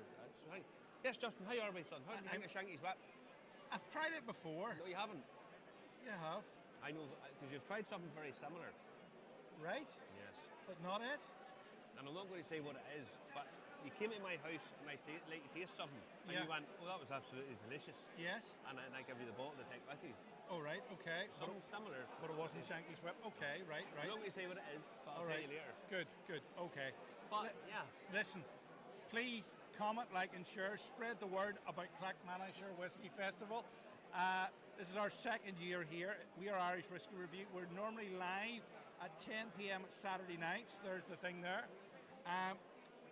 If you want to get in touch with us, bring us along to the show. We'll need a wee bit of advance notice. But we're on YouTube, we're on Facebook, we're on LinkedIn, we're on Telegram, we're on Twitch, we're on DLive, we're on Spotify. What I want you to do is go to YouTube now, hit subscribe. It is free to subscribe on YouTube. You'll be logged in Google anyway, and hit the bell. And it's as simple as that. Now, your next guest coming. I'm going to head upstairs and sort out, and I'm leaving in the Cape of Hams of Ryan. Okay. So if it messes up, it's not my fault. I'll blame you anyway. I know. I'll blame you for abandoning me, leaving me to the wolves. Right, go enjoy yourself. I will do. Here's your next guest. It's a fancy water jug, and I want one. I want one. Now, I saw this yesterday, and this is Whisky. QR code, and you've come along with this product. What's your name? Sorry. Hi, I'm Scott. Scott, Yeah. how are you, buddy? And Whisky, it's a very similar idea because I have my tour company is called Whisky, but it's spelled differently. Right. So no conflicting of interest. And this is an innovative whiskey pourer, a water pourer. Sorry. Yeah. So, explain your background and how you come up with this idea. Okay. So if you want to take it out and kind of let people see it. But yeah, so I'm an engineer by trade, but I'm also into product design and design in general. I was kind of fed up, trying to add water to whiskey with the tap. It's easy to get too much. So I was looking to create something a wee bit different. I love ceramic. I think it's such a nice object to hold and to look at. Really tactile. Very tactile. Everything out there is kind of made of glass, so I kind of set out really to make a water drop shaped jug. Yeah, That okay. could hold just a small amount, just enough to put in your whiskey. And then I came up with the idea, well, if you use it, you can actually control the flow. So if I could just show you. Okay. I'll hold this. So yeah, so you fill it up through the top hole, and then you cover the hole with your thumb. I'll take that out of your way. I'm just going to pour it into that. I'll let you put a little, Alright, little drop in there. So yeah, so you can shake it, and you'll get just a drop, or if you release the thumb, you get a wee splash. So just enough to open up the flavour. Okay, yeah. So there's two ways to use it. Or the third way is to just free pour it, but then you'll get too much. Oh, of course, yeah. But the idea is that you're controlling the flow. And how did you come up with the design?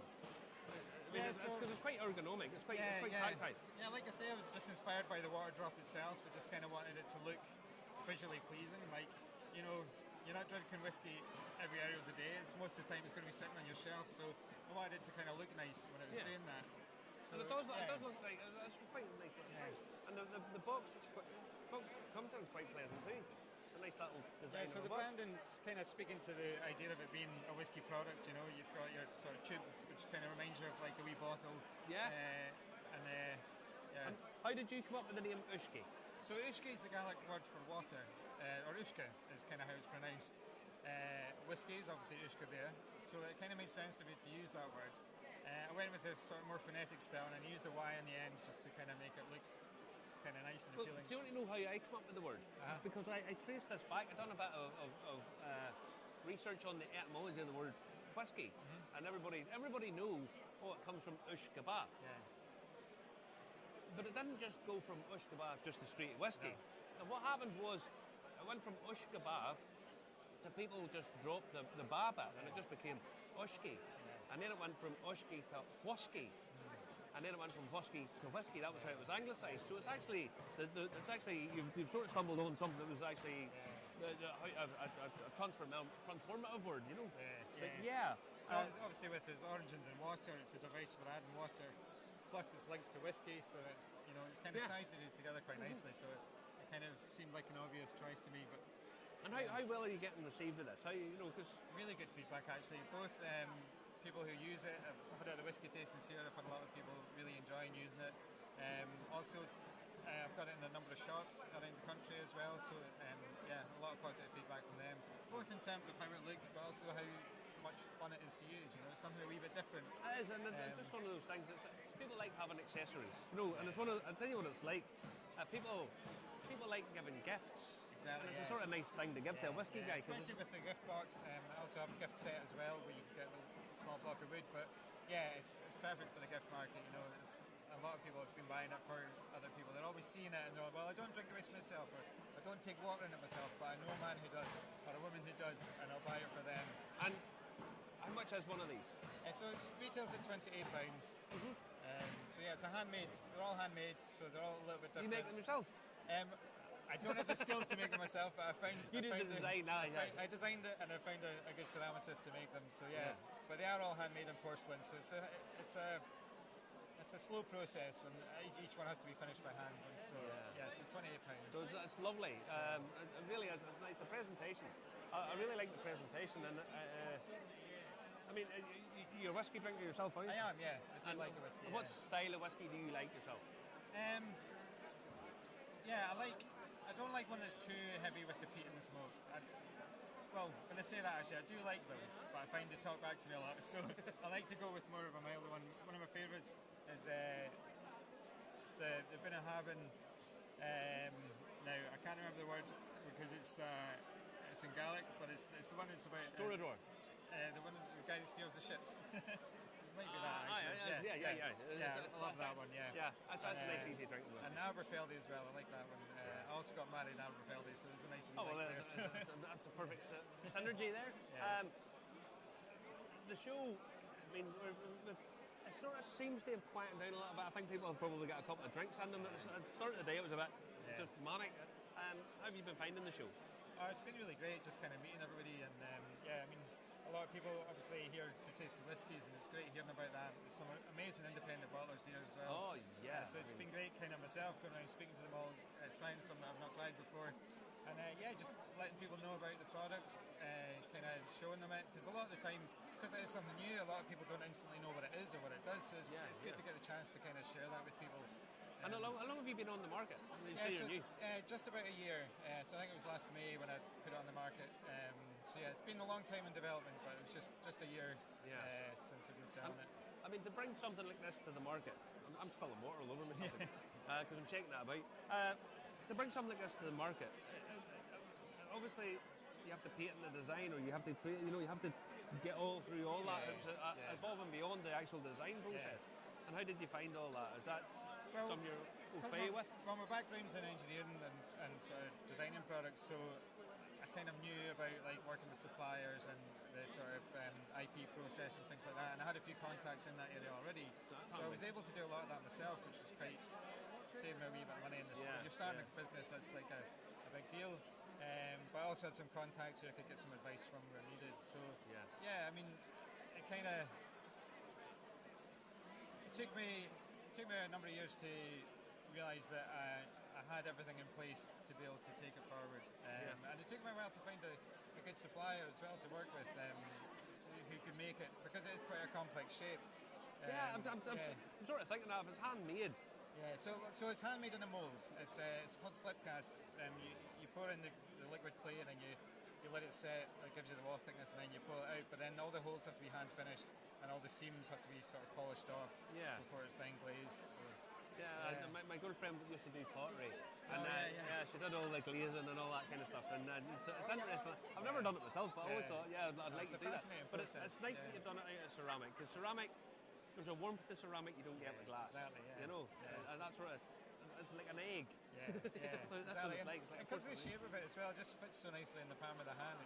Like you say, it's really tactile. It just has such a nice feel to it. So like when people pick it up for the first time, I think that's when it kind of, they're like, actually, I want one of these. It's just, it does feel quite nice. And I mean, you get loads of guys that say, I don't take any water in my whiskey. Personally, I think lots of whiskies do take a little bit of water, and loads of people take a lot of water in their whiskey. You know? And it's nice. I could see these in like high-end restaurants, hotels, this kind of thing. You know. Have you been talking to any of the whiskey distilleries or anything like that yet? So I'm in the process of that just now. I think I've got it in. So the Falkirk distillery's not open yet, but they've taken some on for when they do open. But I'm just in the process of sort of whiskey distillery gift shops would be ideal. I've got it in a mix of sort of classic gift shops and whiskey shops at the minute. I've got it in a few tourist sites like Discovery in Dundee. Their shop has it. So it's kind of, those sort of places are kind of ideal. When you're only starting out, you're only starting out, so it takes a while. It does. It takes a bit of a while. But it's a really, really nice little design. It's really quite cute. And I like the fact it's made out of ceramic, not glass. makes it more unique, doesn't it? It does. It makes it more unique. Looks like a little egg. Yeah. Listen, I'll let you get back. I know everybody's busy, and you're going to have to get ready for the final purge, the final session that goes here. Cool. But listen, an absolute pleasure, and I'll take that off you. Right, you head back. Thank you very much. Now, I've been abandoned. Ryan's out and about somewhere, and Justin's up the stairs. So yeah, I'm here all by myself, and it's sort of quieting down a little bit here. It's not just as noisy as it was earlier on, and Cooper's engaged in doing his coopering, but on a more subtle scale. So I'm not just as noisy. Now I'm going to have a little drink of this,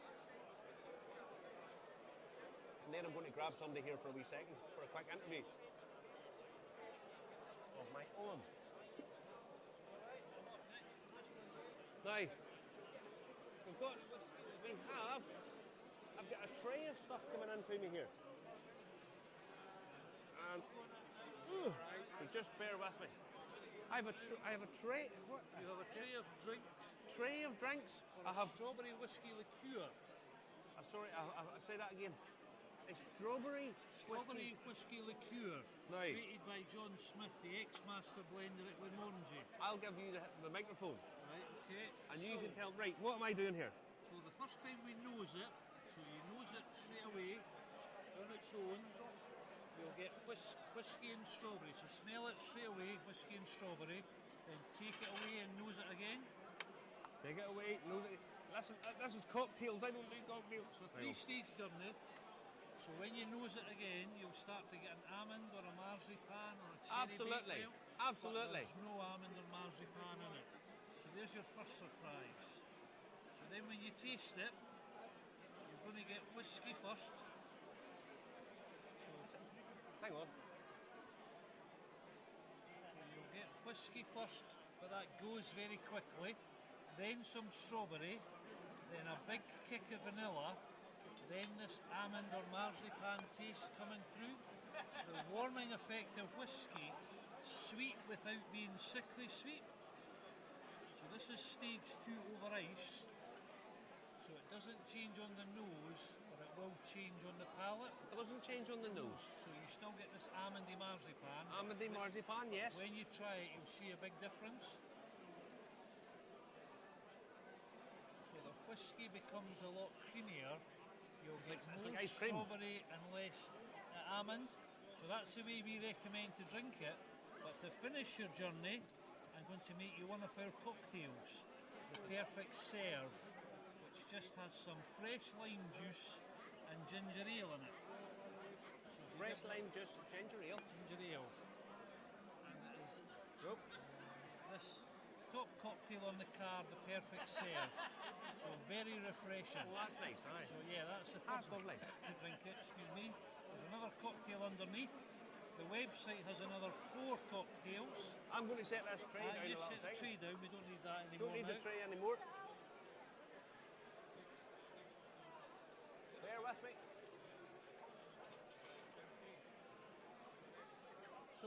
So, what you're trying is the top cocktail on the card, the Perfect Serve, just with fresh lime juice and ginger ale.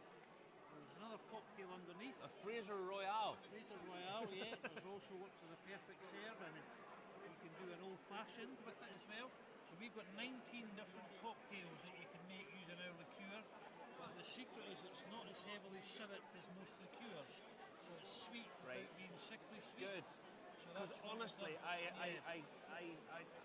the guy was over here. Aye, most people at whisky festivals don't like liqueurs because they've tried a Gleyvar or Drambuie. They are fantastic products, but there's far too much sugar in them. Yes. So it just shuts down. So this has got a lot less sugar in it, so it's a healthier liqueur if you could sell it on that basis, but you're obviously not allowed to sell it on Yes. health basis. Yes. It's not actually a health product, it's just healthier. Healthier, yeah. So less sugar and less alcohol. But it was created by John Smith, the Will you hold ex-master on to that? blender at Clackmannanshire. I'll take that. So John was 35 years head blender for Clackmannanshire. Yeah. Looked after Clackmannanshire, Ardbeg and Glenmurray distilleries for McDonald and Muir. Then when he retired, he said to myself and my brother, I've got a great idea for a whisky liqueur. And we said, what is it, John? and they said whiskey and strawberries, and we both went. So he's obviously been. He's obviously been thinking this over for a considerable amount of time. He's had this idea in his head for about 40 years that whiskey and strawberries would work. When he worked for Glenmorangie or McDonald and Muir as they were, they said we don't do liqueurs, we only do normal whiskey. So the Portwood, the Madeira wood finishes that came out about 20 years ago, that was all John's work for Glenmorangie. So he's a very knowledgeable man, known as the whiskey man. He's nosed and tasted 1 million whiskies and stopped. So we describe him as like Alec Ferguson's on steroids with his nose, because he's got a very big nose, very boozy nose. Are you allowed to say this these days on PC words? Probably not, but that's what John would describe him as. But as I say, he said to us that he stopped tasting 1 million whiskies. So he knows his stuff. So he was the one that came up with this idea, and hence we launched the business. Well, I've always said that blenders are a bit of the unsung hero of whiskey production, because everybody talks about the shape of the stills and they talk about cask finishes and so on and so forth. But when it comes down to it, the blender's the person who does the artistry, if you like, all the science and all the technical stuff. But they come down with the, right, this is how this works and blah, blah, blah. And it's also to do with maturation as well. So it's, John describes it as about 15% distillation, 85% maturation. Yeah. Because you could put 2 whiskey casks side by side in the same bonded warehouse and they would mature differently, even although they're sitting side by side. Also depends if it has 1 winter and 2 summers in the maturation year, because whiskey matures faster in the summer than it does in the winter. So I've lost many a bet to John about what is a good whiskey or a bad whiskey in a cask that he knows nothing about, but he can just tell by looking at the cask that what's in it will be good, what's in it will be bad. No such thing as a bad whiskey. Some are just better than others, as John describes it. Have you tasted proper 12 from Conor McGregor? Yes. Don't do that for yourself. Certain things, you know, whiskey-wise, there's no such thing as a bad whiskey. Some are just better than others. What's your background? My background is I used to work in the drinks industry, and then I joined a whiskey company up north. So we've known John for 40 odd years through Leith. So we're called the Leith Liqueur Company because we're all Leithers born and bred. Sunshine on the Leith. Well, I'm a Hearts fan, John's a Hibby, so that's another story. But so it's made for us in Leith, but we're based in East Lothian. But I never got to the giddy heights of Master Blender. John was 35 years in McDonald and Muir from start to finish, and known as the whiskey man. So he knows his stuff. Yeah, so he was the man that said whiskey and strawberries. Myself and my brother both went, don't think that'll work, John. It does work, which is why John's name's on the bottle, and there's no mention of us. No mention of you. So very, very unusual. Honestly, I mean, I've said this 100 times. Anybody who watches me, watches the show, and I don't have a sweet palate. I just sweet stuff. It gets too sickly. It's overdone. Yeah. And lots of whiskey these days is sherry cask, and some of it it's just a lot of it borders just a little bit too sweet. A lot of the time they pull it in just enough that it's okay, but this isn't overly sweet. To be a Scotch whisky liqueur, there's a legal definition as to how much sugar or sugar syrup you must have in it, and it's very low, so we're at the legal minimum, just above it, whereas most liqueurs put about 50% sugar syrup in, and then they add honey to it, so it becomes too sickly sweet, which is why you'll have one, and then you'll stick it away for 6 months. That's very lovely. different. That's really nice and fresh. That's like a really nice sort of lemonade-y cocktail. Summer drink, a bit of fresh mint in that, but you'd have a whiskey pims. So it's a very, very different product. You could have a whiskey pims. So very, very unusual. Name comes from French for strawberries, which is fraise, and Clan Fraser brought strawberries back to Scotland. So that's where we got the name from. I was just sitting thinking, right, how did we come up with Fraser, or who was that? So, Clan Fraser, a man from Scotland, went to France in 940 AD, took his whisky to France, met the King of France, who dipped his strawberries in the man's whisky, and said, you must change your name to Fraise when you come back to Scotland. And he came back to Scotland in 940 AD, and you can imagine the clan fright. You've got the McDougals, the McGregors, the McDonalds, McDonald's all meeting in And the village strawberries green, now appear. and in comes the Fraser clan. So they changed it to Fraser. So if you look at the Clan Fraser website crest from Aberdeenshire, they have wild strawberry flowers on their crest. Is that right? I didn't So know that's this. where the name came from. That's So fantastic. yeah, so the Frasers were the strawberry bearers to Scotland. So that's where we got the name from. So Outlander. Outlander, Jamie Fraser, yeah, again, slightly fictitious, but yeah. So that's where the name comes from. Always tell people these jokes. What do you call someone who's a fan of Star Trek? Trekkie. What do you call someone who's a fan of Game of Thrones? Couldn't tell you. Throner. Throner, right? What do you call a fan of Outlander? A pervert. Well, yeah, there's a lot of that, yes. Okay. There's an awful lot of that goes on. Yeah. And obviously the people who produced the show didn't realise the midgie fly plays a huge part. That kind of an effect on you. So yes. Yes. Taking off your clothes with wanting abandon in the Highlands of Scotland is not necessarily the best thing to be doing. Well, depends on the time of year and depends how good a Scotsman you are. Either you're going to get frozen or ate with midgies. That's essentially your options. Both, yeah. But I see you've got a gold medal here Yeah, from that the. was 2022 for the Scottish Retail Awards. So that's when we entered it for that. I got a gold medal, which is quite good for us. Yeah. But I say we're working on our second flavour as we speak. But that's not out in time for entry this year, so that'll probably be next year.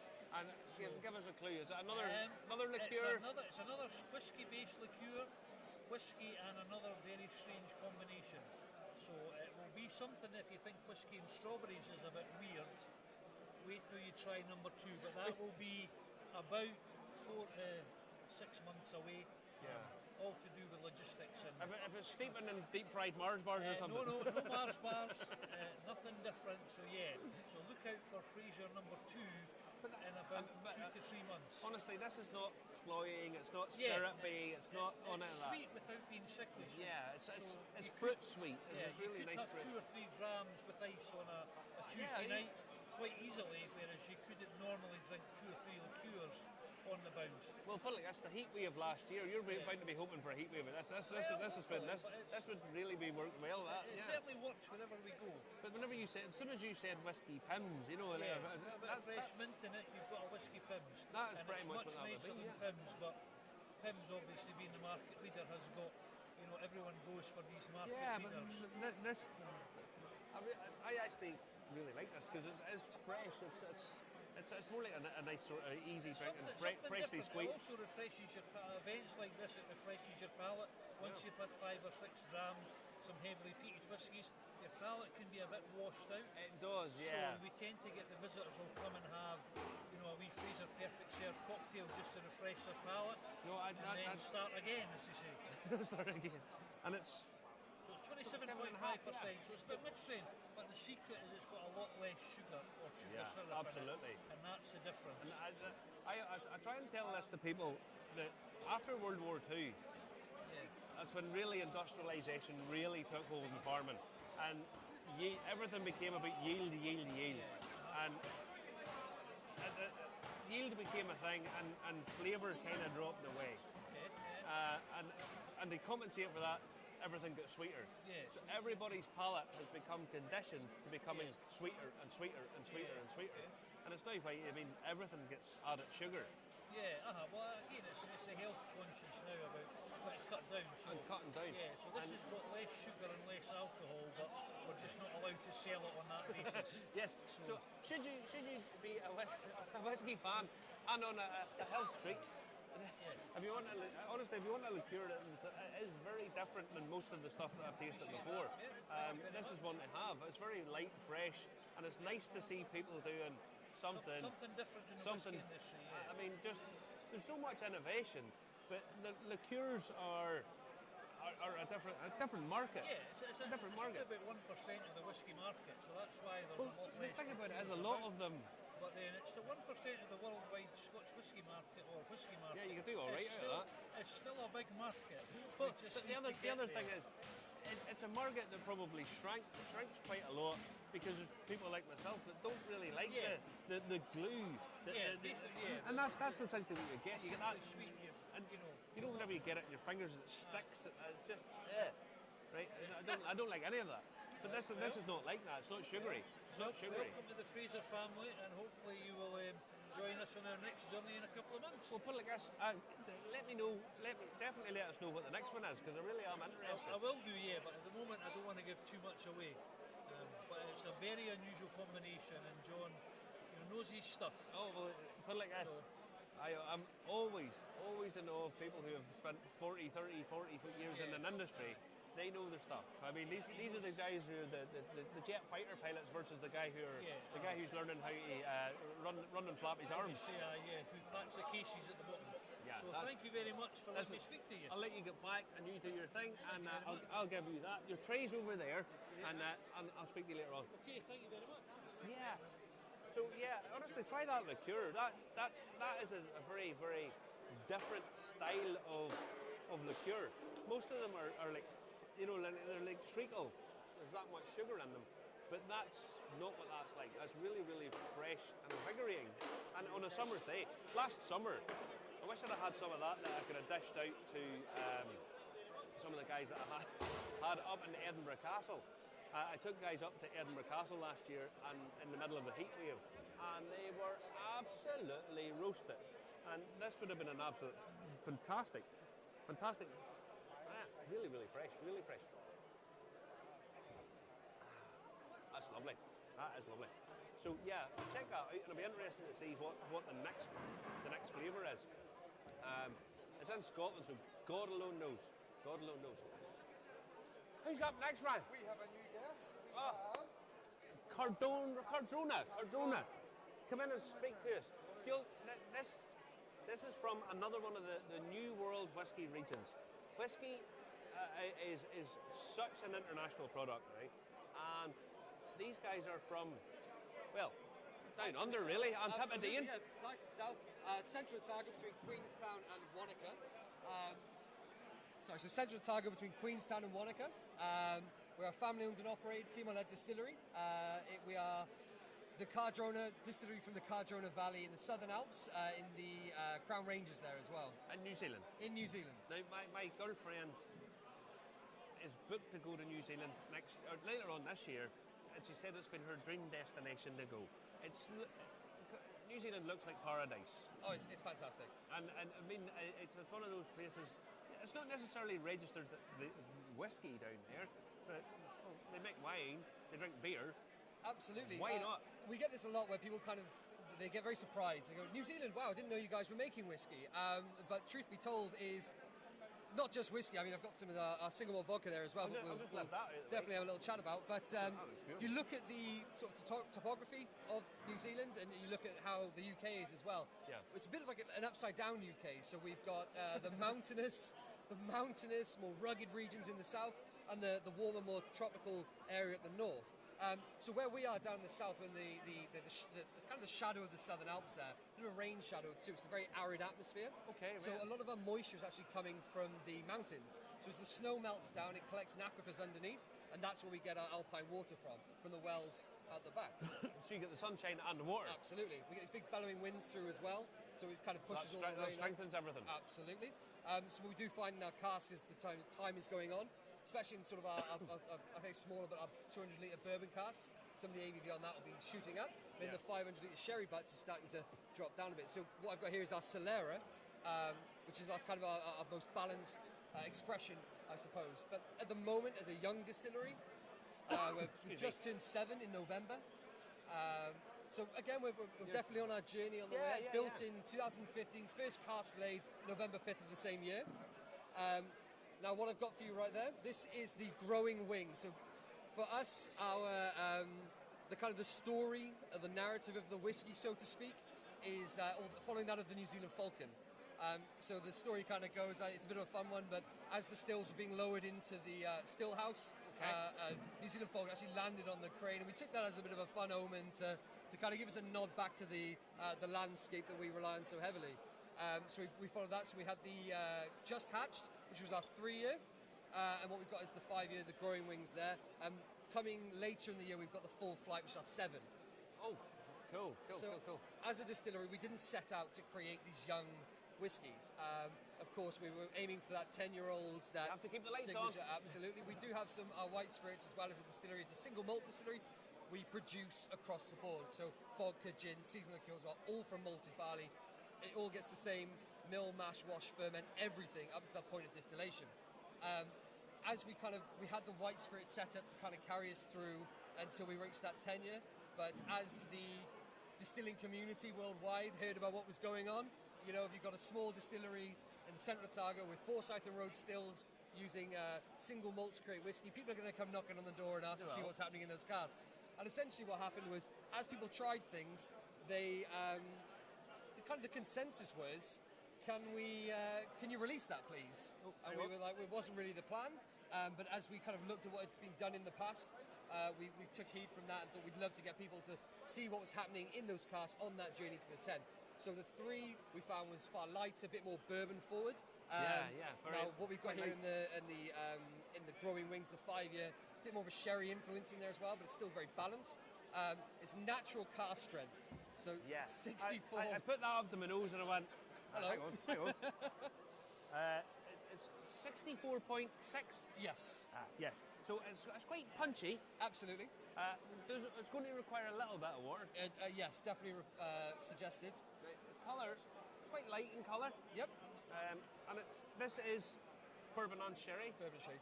So what we've done is we've taken first fill ex-bourbon, ex-sherry cask, married at a marriage in Solera, and we're bottling a natural cask strength. The reason we're doing that is because as a distillery on that journey to 10, it's about showcasing what's happening in those casks at that moment in time. Yep. It's not about us presenting you a 5-year-old whiskey and going, this is done, this is finished, this is our whiskey. No, it's about going, this is what's happening, it's a timestamp of progress, a limited bottling. To do that in the most unadulterated version of is to show you natural cask strength. You can always add water, you can't take it away. Good idea. So yeah, that's kind of the idea, is to let people get in, try it for themselves, and as they go into that, they can go, oh, a splash of water here, a splash of water there. But very limited bottlings. Once they're gone, they're gone. Are there many bottlings, is there? No, absolutely. So we're looking at around 4,000 to 6,000, depending on the year in release. Again, that's worldwide. So we've just entered the US, we've got a little bit of Australia, home market New Zealand, and of course the UK. It's not a great deal. But with the 3 they just hatched, that's gone now. That's out in the wild. If you can find it at a retailer, snatch a bottle out. I mean, good whiskey's made to be drunk, but there's no more being made. Same with the 5. What's released is released, and the 7 is on its way. It'll be here in September or so. Don't quote me on that. It's all about logistics. But I've talked enough. Definitely try it. See what you think. Now, on the nose, obviously, that's big, punchy nose there, right? It's big, heavy alcohol.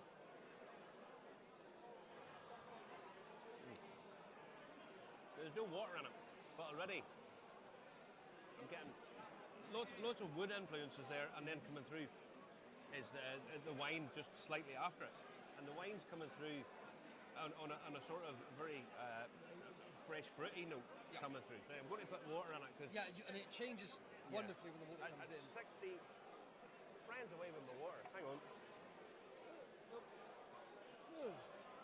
Bear with me. No worries. But no, you'd struggle to drown it at 64. You can yeah. I'll just put a little drop in and give it a little swish. So I'll give it a little second to breathe. Now, I do have to say, New Zealand looks idyllic. It is. And the fact that you've mentioned falcons, raptors are my favourite creatures on earth. I think they are the most beautiful things ever. And the fact that you're talking about every year, swear to God, every year in Derby Cathedral, there's a webcam shows falcons being, laid and hatched, and I watch them every day, every year for the last 15 years. Oh, brilliant! I love it, and I love that narrative. I love that story. So the essentially to get to our distillery, you have to passing from Queenstown through to Wanaka. It's on the Crown Range Road there. There's 2 ways to get from either Queenstown to Wanaka. It's either around the mountains or through them. And if you come through, that's where you pass through Cardrona. And you'll see, obviously, the rugged, beautiful landscape of all the mountainous region, the ranges. But within that, you'll see the wildlife, the falcons passing through. And as a distillery, it's so important to us that we are low impact on the environment. We rely so heavily on it. We can't come in and start messing around with things and intoxicating the area. It's really important that we kind of a sustainable and good practice, I suppose, is our approach. because of that, obviously, things like the wildlife, the Falklands, and the beautiful scenic region. It's all about, I suppose, try any single malt whiskey, right? And that regionality to it, it takes you on a journey. It's the magic of whiskey. Is you can try something and you go, I'm there, I get it. I tell you what, that see, once you put a drop of water in that just makes that a totally different animal. It's got lovely buttery notes in through it. It's got lovely textural. And whenever you're doing one of these things, you're sort of doing it on the hoof, and you can't really practice with it. I'm going to say that this is a whiskey you could probably do a lot with. Yep. I mean, you could at 64%, you're putting a drop of water in. You're not lowering that down by a huge amount. You know, it's still going to be very punchy. Yeah. And the texture in that's beautiful for a young whiskey. Yeah. The elements of it on the taste are really quite full-bodied the whole way through. It's a beautifully weighted spirit as well. It's a gift that keeps on giving. The length on it just keeps on covering the palate and pulls through. Even when if you don't add any water, you'll find that the evaporation will happen, and you're left with the fats on the tongue. Adding that water through just elongates that even more so. Really, on the arrival, I mean, it's really nice full-bodied on the arrival, which you don't necessarily get with a lot of the Scotches. Don't have the textural quality that this has. That's really good. Really good. Congratulations, because that is superb. I'm very excited to see where we go. We can do everything but fast forward time. Obviously with the 7, we've got some of the single cask sherries arrived in the UK, so keep an eye out for that one. But yeah, seeing where it's going to go in the Solera, that balanced showcase of what's happening in the 2 is a really exciting prospect. I'm actually just sitting here thinking, this is Solera. So you're getting that sort of all the way through. Yeah, the romance that you technically have some of the first in the last, and everything goes with it as well. Yeah. Speaking of texture as well, I did bring some of the vodka as well. I know bringing vodka to a whiskey show. Now, the reason I brought that over was being very specific. We treat everything in our distillery the same way. So this is the Reed, named after our founder and owner, Desiree Reed. I'm going to say this bottle is quite pretty, but it's quite slippy. Be careful. 2 hands. Yeah. The reason I brought this over in a whiskey show is it's for something a bit different to kind of allow you to kind of try something new. But it's a single malt vodka. We treat everything the same way. So this is the same mill mash wash ferment, but it goes through 2 Jacob Carl column stills instead of the 2 Forsyth and Rhodes copper pot stills that we do. And just trying it, we find so many people come along and go, I'm not a vodka drinker, not for me. And then you try it and you get kind of taken away, and you get to see the real treatment and the care of the grain and the ferment as it passes I'm through. going to just say, before I actually taste this, vodka, most people are well aware, vodka is kind of like a neutral spirit. It's kind of just for having a drink with. So the main element of it is the textural quality. And before I taste this, if the same texture is in the vodka that's in the whiskey, you're on to a winner with this. Absolutely. Like on the nose, it's actually a sort of hay element to it. It's a little bit grassy. Yep, absolutely. It's one of the vodka. There's nowhere to hide in vodka. You can't hide behind wood. You can't hide behind. Well, there's nothing. All you can do is strip out and make it as so that clean medicinal style spirit. For us, we retain the character, the texture. In distillation, you don't add, you take away, you refine. You know what that's like? I'm being serious. That's actually kind of like chewing gum. It's kind of got a fresh sort of minty, pepperminty, chewy texture to it. We typically get pear drops, banoffee as well. Pear drops, yes, fresh absolutely. Fruit, and it just keeps going and giving every sip you get. But like I said, the reason to show you that was because that is our same wash, but through column still. So you'll see within the vodka the texture, the treatment of the grain, the long fermented flavour profile that's coming out of it, just refined down rather than seeing any wood. Yeah, honestly, that is very surprising. Vodka. It's not. I mean, naming a couple of big brands, I like to your Smirnoff and even your Grey Goose. The only real difference is the sort of textural and price. Yeah. They're not really a big one, but that actually has a flavour and a quality to it that most vodkas don't have. That's really, really nice. Yeah, really nice. Thank you. I mean, we like it. Yeah, I'm sure you do. I'm quite surprised actually how good that is. It's a fun sort of disruptor with its own sense. That's different. Yeah. You know, you've got to be a bit gutsy to bring a clear spirit to a whiskey show and stand behind it. Oh no, I don't think you've anything different. As soon as you said pear drops, that's exactly. As soon as you said it, that's exactly what it is. Yeah, it's a fun nostalgic drop as well within that sense.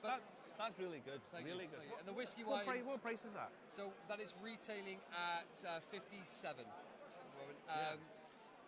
Again, everything we do is on the smaller scale. Great care and refinery goes into it. So it's a fantastic drop. In terms of output, I mean, are you a small artisan? In terms of LPA, we are small. We're laying about a cask a day. I think we can up production to around 4, but that would put a halt on our white spirits. So we have to balance between the two. As far as the distillery as an umbrella, everything is branded to its own. So the reed is the reed in itself, the source gin is the source gin, and the Rose Rabbit liqueur is the Rose Rabbit liqueur. And then the whiskey is the Cardrone Distillery single malt whiskey. So the kind of key points of that is that we have to balance between, what's laying enough casks to make sure we're getting them further, but also we have a demand for the vodka to meet as well. And then obviously we use that neutral single malt spirit to create the gin and the goes what's there. So very, very small production. Now, what's the whiskey scene like in New Zealand? I mean, we know that Australia is quite big, and certainly in Tasmania. It's huge in Tasmania. And Tasmania for us is, kind of the closest I could say in regards to, New Zealand's a long way away, it's isolated, 2 small islands, we're looking at 4 or 5 million people. So in regards to market share on that, you think just the amount of single malt drinkers in that populace, and then have New Zealand single malt drinkers in that. It's all about growth, and it's all about, for us, legacy and tradition and building up for the future in that sense. Now, I obviously get this question all the time, what is New Zealand whiskey like? We didn't have a governing body of definitions for what a New Zealand whiskey is until last, I think, 2022, February. We had now the Distilled Spirits of Aotearoa, which have now put in place definitions for New Zealand whiskey. And that's to protect us as producers, but also yourself as customers, to know that what you're getting is made, distilled, aged and bottled in New Zealand for a minimum of 2 years, the maximum of 700 mil batches. So put that protection in there to make sure people aren't buying spirit overseas, bringing it over, aging it, etc. Whatever the loopholes may be, protection. That wouldn't have come about if there wasn't, a need for it. So I think just in the fact that the Distilled Spirits of Aotearoa exists and the definition exists, it shows you that there is growth and potential within the category.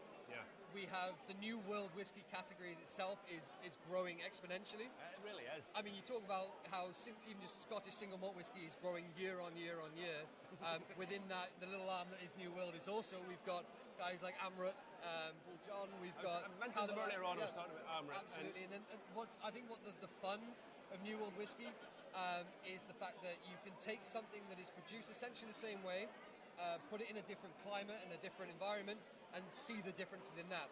So whether that means it's a, like I said, a Thai, some more urban like Starwood, Carvalan, Bill Larks at Scullion Cove in Tasmania. You've got the guys at Scapegrace as well from New Zealand, Volcano. There's just this growth that's happening, and each one is different. And the way we like to see it is anyone helping raise the bar is doing so, and that's a good thing. A rising tide lifts all ships. Absolutely. And when you're in Scotland and you've got a whiskey from New Zealand, I always think Scotland does what it does best: single malt and big blends. There's loads of good blends, and do that. Stick with that. Let the other guys innovate. You can do little bits and pieces yourself here, but the new guys really, to get their foothold in the door, have to do something a little different, or carve their little niche out. And they have to produce quality. Absolutely. Because look at the competition they have. Yes. And if you're not doing that, at some point you're going to fall by the wayside. Absolutely. And when we were built in 2015, we didn't have the definitions for New Zealand whiskey. So, and we knew Forsyth and Road Stills, single malts, climate, etc. was all going to go wrong. We were going to draw those. We were going to draw those comparisons. It was going to happen. It has to, yeah. Absolutely. So what we did was we followed with the SWA on their, definitions, and the 3 years, 1 day, distills, etc., all following through in that sense, because we knew people were going to compare. We didn't want to give you anything. We want to say, well, we'll welcome it. We're very proud of what we're doing. We're doing it well. You're welcome to come and try it, and it stands up. But our point of difference is how we treat the grain, our environment, our altitudes. And tell me, I mean, in terms of angel share loss and that kind of thing, and maturation in where you are in New Zealand, and I know you take about New Zealand, it's 2 small islands, but it's actually quite a distance from top to very bottom. long. I mean, is it 700 miles or 800 miles or something from top Give to or bottom? take, yeah. It's something like that. It's a bit of a distance. It's a long and way. Very, very starkly contrasting differences. At the top it's very tropical, warm. Even at the Abel Tasman, at the top of the South Island, humid, warm, very dry. But Billy Conley tells a story about the Scots people who arrived in New Zealand. It's too hot, head south. That's what they want. Absolutely. They went to America, they went, it's too warm, head north, exactly Canada. So what? If you look at kind of the other side of it as well, if you have it's all microclimates. So we're in wine country, Central Otago. So you have north-facing, south-facing, with the hillsides that come onto it. So you're getting a little different. If you drive through the valley, if you're in Wanaka, the temperature will be different in the valley. And then if you go out to Queenstown, which is in the dip in there as well, roasting hot, they get like 3% rainfall a year. It's minimal. It all gets broken up by the Southern Alps as it comes in. We're very much part of that as well. Yeah. So angel share-wise, when we first started, we had just our single barrel house at the distillery. As we've grown, we've had to get another warehouse. We put that over in Cromwell, so a little bit further out of the valley, stabilising a little bit more in that sense. Angel share was 7 years old, so if we had 21-year-old casks, I could give you a bit more of an average and a median. Okay, fair but enough. Early doors, anywhere between 3 and 6%, depending on the cask, where they are, how hot the year was, moisture in the atmosphere. And because we're so arid, those porous casks we have, with the comparison of climate to Scotland, yes, similar, but to the extremes. So we have winters of -14, we're opposite a ski field, the Cardrona ski field. We have summers of 35 degrees. that way, and that way. It's all the weather forecaster in New Zealand must have about 8 arms. Oh, absolutely. If you go to the west coast, it's very, very wet. And a lot of that gets broken up as it crosses over, and you get a little bit warmer, a little bit drier on the east. But again, that still depends. That's kind of like Scotland as well. Exactly. Once you go to Speyside, there's a lot drier than you get Islay. You get the Arctic winds coming in. You've got the hot air rising and cold air dropping off over the Alps, so that helps dissipate rainfall. There's a lot going on. Yeah. So in regards to what we know, if you were to put the annual temperatures on a graph, I mean, you'd have a median that would sort of read relatively sensibly. But if you were to go there, you go, geez, it's hot today. And it might technically not be, but because it's quite stifling and arid in the valley, it feels very different. And because all the moisture is coming from underground, from the aquifers, the barrels themselves. So basically, the weather forecaster has to say it's coming from there as well. Yeah, it's all over the place. You've got the Cardrona Valley running through. A great deal of that, where that's coming from, is from water collected underground from the Alps there. It means that our water source is fantastic. It's alpine water. It's very soft, great for distillation. So we have to take great care in our casks and how we're aging them, because of course it's important. Sped up maturation. People think that faster maturation's a good thing. It isn't sometimes, but sometimes it's also a bad thing. Yeah. So it's all about the cure and curation and care that goes into those. It's a tricky thing. Whiskey it's a very complicated but simple task at the same time. That's it. It's one of those things. That guy Woody was here earlier on. He did the Harriet Watt Master's degree in distillation, and it's such a complicated thing, and lots of it's not really that well understood. Yeah. Because nobody's really done any work on it. But I think all of the experimentation sort of, it leads itself to new discoveries and figuring out, and the fact that people all around in the New World are doing this. Yes. Really, and I mean New World as in the New World of whiskey. And you get to do things within your own locale that set you apart. So yes, typically sherry, bourbon casks, but we've also worked with local wine suppliers like Felton Road using their Pinot Noir casks. So last year for our 7th birthday, we had our Cardrona Day release, which was 4 Felton Road, Central Otago casks, Pinot Noir, married at 4 years, and it was the first time we did anything at 700ml. We brought it down to 52%, and that dram, in comparison to say our 5 Solera, it's a year younger, starkly different. It's definitely got a weighted style. Yeah. You know, from that new make, but you know, it gets to really kind of set itself apart and be a real New Zealand Central Otago whiskey at the same time. You know, without just kind of be able to step aside. I'm just sitting thinking, is there a style of New Zealand oak that you guys could use? You know, is there? There's off the top of my head. That just you know, you've got American White Oak, you've got Kirklis Robar, Kirklis Mizunara, you've got all that. I think a lot of the flora and fauna, because New Zealand came out of the ocean, so everything's kind of been brought in elsewhere. You do have obviously you have native flora and fauna, but there is the also Kakapo. I always remember the wee Kakapo and the two Ataras. If you go to Atara, fantastic beer as well. But if you went to Queenstown and you're coming over that sort of Cranberry side, you'll see a lot of I can't remember the exact word for it, but it's almost like a parasitic forest where it's a non-native trees have taken over, and they're now trying to cull that down and bring it back to its original landscape. There could be oaks in there, there could be woods in there that you could use. Of course, you have obviously Manuka is a very famous tree, the Manuka honey, so synonymous with New Zealand. People are definitely experimenting and working with those as a flavour profile that goes with it. For us, in our traditional aspects, I think we're more focused on getting our own style solidified, and then we'll maybe work on the branches of that. But the likelihood of us, like I said, we'll use the wine casks. Yeah. We've done things that our gin before, where we've done like a Chardonnay from Mount Difficulty, barrel aged, which is only available in New Zealand, but it's fantastic. The Felton Road Pinot Noir cask we've used, we've done a Mount Difficulty up to 5 year previously. That was just 5 years in those Mount Difficulty Pinot Noir casks, single cask expression, just to see what's going on and to kind of showcase, you know, the regional, the locale of the area as well. But yeah, as far as using a native New Zealand oak, I think our particular style for Cardrona is more in that traditional sense of European and that American oak. But who knows? I mean, as a small distillery, family owned and operated, we do have room to kind of, you know, quietly look into things. I think that is superb. That's a really, really, really good whiskey. And the vodka's a revelation. Yeah, that's really nice vodka. Really nice. Tasty, flavoursome, lovely body to it. Absolutely, superb. Listen, I'll let you get back. And I see there's a birthday guy over there. So you have to go and say, give him a birthday dram. And listen, a pleasure. I'll talk to you again. I'll talk to you again. All right, thank you very much. If we get down and get on to one of those vodkas, the Reed vodka, honestly, that's a bit of a revelation, actually. Really, really, really good. But, yeah, really nice. As I say, it's something a bit special, something a little bit different, a little bit out of this world in many ways. Yeah.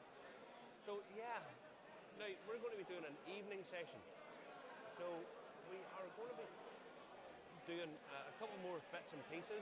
Hopefully, I'm trying to actually stall because our runner Ryan is running about getting me a couple of people. And you all right? You good to go? We're good to go.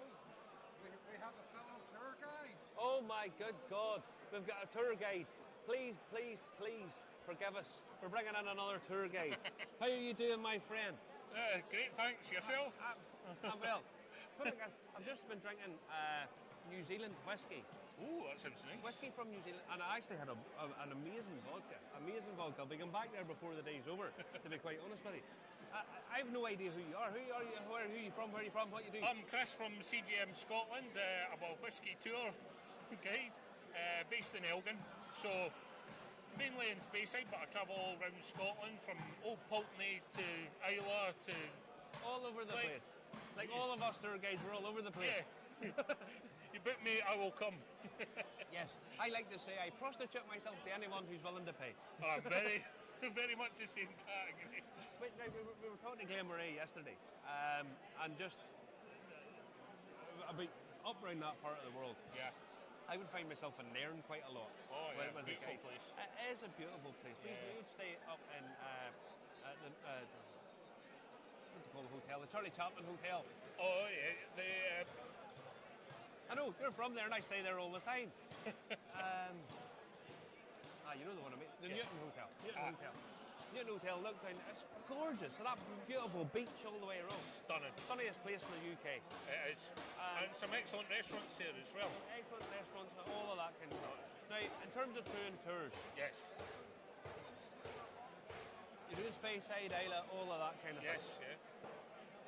What are people interested in when they come to Scotland on a tour? Because I know that there's a sort of quintessential, stereotypical, this is who comes. It's either the young, hippie, weird facial hair guy. Yes. Or the old guy who only drinks 12-year-old single malt and above. But is that what you experience? Everything in between, because I do a lot of work at the Findhorn Foundation as well. In June I'm doing an art and whisky exhibition. Also, we've got a lot of people from Brazil coming in, especially during the winter, which is the height of their summer. Yeah, they want to get out. They want to get out of the heat, and Speyside's an excellent place to go for a lack of heat. Yes. If you want to get out of the heat, Scotland in the winter is always a place they can come. But I'm very lucky living in Elgin, because 10 minutes down the road I've got Lossiemouth, so you've got beautiful beaches, and half an hour up the road we've got Duffton, which couldn't be much further than a coastal resort. So within a space of 45 minutes you've got pretty much all of Scotland, fields, beaches, hills, 80 whisky distilleries. Midges. But if you go to Lossiemouth, no midges and excellent ice cream. No midges and excellent ice cream. What more do you want? I think that's our tourist tag now. Yes. Come to Lossiemouth. See a nuclear submarine and no midges. Come for the plane, stay for the ice cream. Also, there's the Johnson's Woolen Mill up with us as well. For your very expensive jumpers, ranging from expensive to... Oh my good God, who would pay that for a jumper? Well, they've currently got a jumper for sale for £7,000. Or for my size, 12. Aye. You need 3 of them sticks together to fit in. Jesus, mate. See, for that kind of money, I'd be looking some sort of, and I don't mean to be rude here, but some sort of sexual papers as well for that kind of thing, you know. It's incredible. Yeah, so there's a lot of things to see and do. Also, starting this year, I'm doing gin tours. The very famous one just down the road is Caroon Gin. Oh, yeah. At Balmenic. They come in a beautiful bottle. Oh, it's a gorgeous bottle. Big glass, yeah. Excellent tour there, and they do tastings as well of all their different flavours, the raspberry gin, the regular gin, and whatever new ones they've got, because every time I go, they go, the wife will want that one. Aye, pick her up a bottle, bring it with me. And also Red Door Gin, which is part of Ben Roma Distillery, which is a whisky. Yes. Whisky and gin distillery, owned by Gordon MacPhail. A very big, famous shop. A big producer, and, yeah, huge.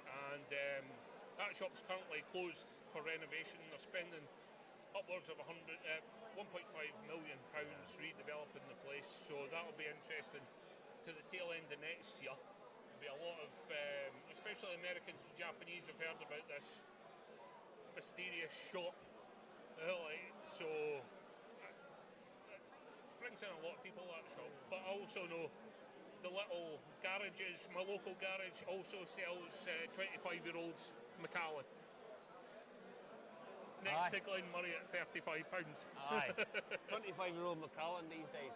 Yeah, very expensive. What sort of internal organs do you have to sell to buy that, you know? Well, you can swap it for one kidney. That's Aye. One healthy kidney buys you a one bottle healthy of that, kidney will get you a bottle of that. As long as it's your own one, they don't accept anybody else's anymore. That is just amazing, the price of some of the stuff. But I mean, in terms of guiding, you're bringing over people, and when they come to Scotland, I always find when people come to Scotland, there's a lot of people have a history there, or a background there, or something that connects them to Scotland. And sometimes when they come, they find it's not the quaint that they thought it was going to be, and it's actually a totally different scene. And the whole place is so different and diverse. Oh, definitely. And it's it's an eye-opener for people, and I love that. I love that as a guide, because when people get a different perspective on the world, it shapes their future and their kids' future and everybody's future and so on. And do you find that? Yeah, since this will be my first full year of being a guide, and I'm finding if you ask people what they're interested in, usually I'm within an hour of something that suits their interest. Especially we get a lot, well, in my neck of the woods it's whiskey, but they go, oh, I'm interested in planes. Oh well, RAF Lossiemouth's just down the road. Or a lot of clan history as well. From the Americans, the North American markets in New Zealand, Australia, they're really interested in. My great grandmother name was McPherson, so there's a great place in Newton Moor which deals with Clan McPherson and stuff, and Campbell's as well, where I grew up just down the road in Dollar. It's Castle Campbell. Yeah. But when they ask if they've got a share in it, you kind of got to let them down. Let me explain how it works. It's not probably, maybe, possibly, but don't worry too much. Just enjoy yourself. Oh yeah, and that's it. Yeah. I mean, the whole of Scotland. There's so much stuff to see and do. Yeah, it really is.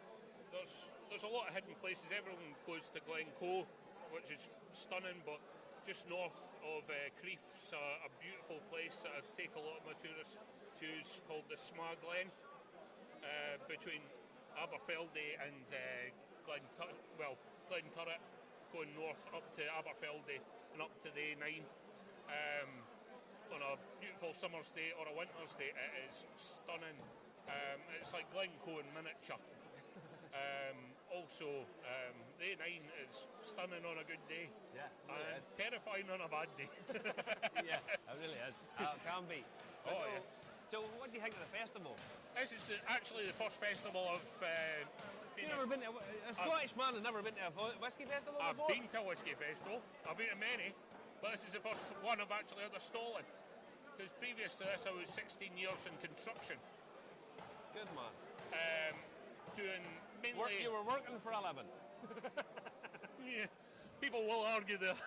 But I was mainly in distilleries around Scotland doing maintenance. So I know all sort of the hidden places, all the distilleries that people might not have heard of, such as Glenallachie, just south of Aloa. Stunning little distillery, recently bought over by Billy Walker, who had Glendronach, Benriach and Glenglassic. And the standard there is just unbelievably high as well. And it's also got do your own bottlings as well at cask strength. 62%. I've been sampling some stuff here today, and way into the 60% ABVs, and a little drop of water, and some of them are just absolutely amazing. The New Zealand guys, superb, really good. But in terms of what you're wanting to do, because it's okay. Tourists come and they want to do lots of set things and so on. But what would you really like if you had to show off something to tourists? Tell them about something that you know about that maybe they've never heard of. What would be the one thing that you'd like to do? Well, at Whisky Festival, I would normally say Macallan Distillery, the brand new. I've never been up. I have to get a run up. £143 million is spent. That's about selling about 3 bottles these days. You'll get a cask for that now. It's like no other distillery, or I would say no other building on earth. It's completely under man-made hills. Everything's inside, and I've been to probably close to 100 distilleries through my work, and there's nothing even remotely like it. Right, yeah. Because if you didn't know it was there, you would never find it. And it can produce millions of litres a year, and you're going, and it's completely hidden. Because you're coming down from the road from Dufton at Craigellachie, and there's a junction, and I point across the river, go, there's Macallan, and 99% of the time they're like, where? They're like going, do you see up there, we're going there. Nah, can't see it. Wee window. There's a wee door there. It's in there. Nah. Incredible. Yeah. Also, is there like mining whiskey out of the earth? yeah. Whiskey mining. Nah. Yeah. Yeah. So, also, I'm selling my area, Speyside, because within an hour you've got the hills. You can be skiing and on the beach within an hour. Yeah, absolutely. With 80 distilleries within an hour's reach as well. That's incredible amount of stuff. And you've got woolen mills, you've got shortbread. Tunnock's tea cakes is about to be somewhere, you can get them somewhere. Oh, you can get them, but they make walkers up there as well. Soup. Yeah. And free Bentos pies are made up now. I love a free Bentos pie. Free Bentos pie and a loaf of bread. I can't beat it. You cannot beat it. Now, how do people book you? How do they get onto you and book you? I'm online. My website is cgmscotland.co.uk. And Whisky tours in Speyside and Highland. And the Highlands. Yeah. Also, Chris Mackay. CGM tours, there it is there. Have you ever wanted a tour up around this part of the world? Yeah. By a local guide, this is the man to come and see. I'm going to let you go back and try and get more people to come out. But in terms of people in Aloa, I've been going around here, and the amount of people who are either they don't know the history of this place, or they know so much about it, and it seems to be a total disparity. And this place is. To the whisky story, this place is absolutely central. It really is. Well, I grew up in this area, but my family's originally from Elgin. And my dad moved down for work many years ago, which was in construction and maintenance of distilleries. And he moved back up, and my wife actually got a job in the hospital up there. Okay, yeah. So most of my family's up there, so that moved me up there. So I know the history of the area here and up there as well. And the west coast of Scotland. So if you want a tour, CGM, come to CGM Scotland, and and I'm going to let you go, and I'm going to go and have a wee break. I'm going to let Justin come in and have a word, yarn with everybody, and Chris, I'll see you later on, buddy. Take care. All right, well, I'll let you go and have a break. There's a lot of people watching online. There's a lot of people we want to say hello to. We'll let you go, and I'll do the hellos then. Oh no, I'm leaving you in the hands of Justin. I'm sorry. Doing the potty dance. No, that's all right. Leave it on. Leave it there. Okay, great stuff. Now, it's that time of the night. Better say hello to some people. There's a load of people to say hello to. An awful lot of people to say hello to. Ross, the Motley Crew, is calling us. Thanks for that, Ross. I think you're actually in Canada. He is standing up. He hasn't had anything today. Honestly, he's had about 1 or 2 drams today. Last night we called it a time about midnight, but tonight I think it'll be quite raucous. The audio, I don't think the audio is fairly low. You need to turn your speakers up at the end because the audio is even louder than yesterday, and I can see it peaking out at the minute because I'm watching the controller, and also it's actually ramped up, full ramp at the other end. It's just because there's so much background noise here, folks, it has to cut it down. All right, so captions will come up. If you tick captions, live captions should work on YouTube as well. All right, and let me see, it's not just you, Declan Boyle. Yeah, no, it is, but you've got to remember a lot of your devices it isn't proper speakers in them. All right, it's not proper speakers. If you watch it on the TV or with a soundbar, it should be loud enough. There's an incredible amount of background noise here. Like, I'm going to spin round, and we're near the end of the afternoon session, and I'll tell you, look how busy it is. It is busy. All right? So there's a lot of background noise here. There's a lot of barrel making going on behind us. There's master classes upstairs as well. So it is super busy here at Aloa Whisky Festival. I think there might be the odd cancellation ticket available for this evening, but do check online with them. And I'll continue reading some more of your mentions as well. Now, let me see. Eric Van de End, cheers, lads. We are enjoying ourselves. It's very enjoyable. The hospitality here is immense. We have been in places that nobody can get. Nobody can get. And there will be a special coming up about that as well. I'm going to leave it to your imagination. So now's the time where you want to actually comment, like, and share. What I would advise you to do at the minute is go on YouTube, right? Go on YouTube, hit the subscribe button, which is free, and hit the share button, and hit the bell, and then you'll be notified as to when you are another thing's coming up, okay? So, there you go. So, I've got my next guest coming up. Marty's still on a break. I will say hello. Somebody was going to speak to me there, actually, I think. But we're live on YouTube, Facebook, LinkedIn, Telegram, Twitch, and D-Live as well. Now, next guest is coming up. I'm going to stick Marty's thing on. Send her in. Send her in, yes. This is Libby. Libby is from the Glasgow Distillery Company. It is indeed. And would you go out into the studio and change the caption for us? All right, thank you very much. All right. No, it's not. You need to do it. There you go. You need to get Libby's name and address. You see, this is why the BBC do this with 50 people, because it's very difficult to do, because I need to go to the smallest room in the house as well. All right. So where are you from? So we are based in Glasgow, so we're just off the M8. It's awfully picturesque. Just coming towards Paisley off the M8. So yeah. Now you're English. I am. Well, I was born in Scotland, but I moved to Yorkshire when I was about 10. So the accent is Yorkshire, but I'm back in Glasgow now. So. Whereabouts in Yorkshire are you from? Because I lived in Yorkshire for 5 years. On the coast, north coast. So do you know Whitby?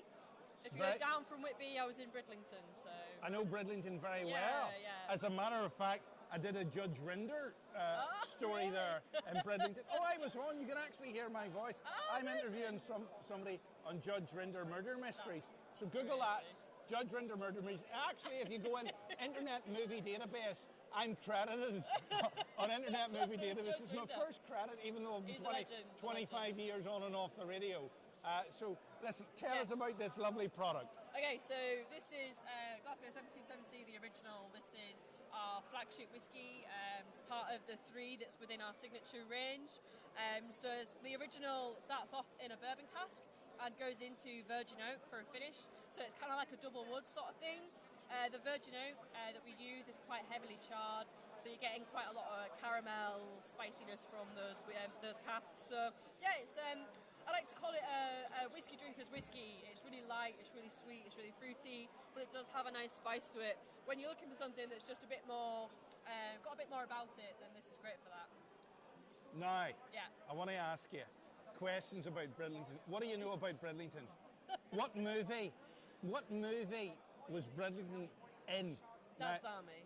You do know. Yeah. She's not a Russian spy, ladies and gentlemen. She's not a Russian spy. She knows that Dad's Army was made in Bridlington. I know. You're as good looking as Catherine Zeta-Jones, but I can tell you that much. But Bridlington's actually the old town, and the new town's not actually Bridlington, you know, with the cobble bit. It's like two separate towns that merge it into one. So, where can people get this then?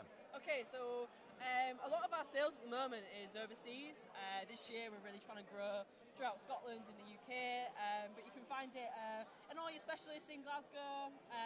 You've got the Good Spirits, Master of Malt, online-wise. You've got Roma whiskies, all those sorts of things. So, and if they haven't got us, ask them and we can give it to them. So. Okay. Now, what I want to know is what's in the pipeline, because if you're doing this, you're going to be doing something else. Yeah. Can you tell us? This is the signature range, as I say, part of the signature range. A couple of times a year we'll bring out a small batch series, which is basically more of the experimental side of things. So we're putting our unpeated, our triple distilled and our peated spirit all into different types of casks. For example, our latest release was a red wine and ruby port cask finish. So I like the sound of that. Yeah, our peated whiskey went into red wine casks, our triple distilled whiskey went into ruby port casks, and we brought the two together. So 2 different types of cask finishes, 2 different types of distillate, all into the same bottle. It's a great balance of kind of light and sweet, but with that bit of pepper and smoke from the peated as well. So. Okay, lovely stuff. Can people visit your distillery yet? Not yet, no. So we're close to the public at the moment, but the idea is we've quite physically just expanded, bought the warehouse next door to us that does have public access. So this time next year, hopefully we should have a bit of a visitor centre, a bit of a shop, bringing people on to do tours, things like that. That's handy because people that are on a city break that don't have time to go up to the whiskey regions. Yeah, they want to come to Glasgow, absolutely. Yeah, that's an excellent idea. Yeah. Listen, Libby, from Glasgow Distillery Company, Stories with Spirits. That's us. That's what it's all about when it comes to whiskey, isn't it? So throughout Glasgow Distillery's brands, our whiskey, our rum, our gin, you'll find Glasgow's stories, Glasgow's history, Glasgow's people. It is very much so the Glasgow distillery. So. Now Belfast might have had the biggest single. Right. Biggest. We all at the masterclasses. We all know that one of the major ingredients in Scottish whiskey used to be Irish. Whiskey. It's a bit complicated, but we're not trying to take over. But that's why we're here, really.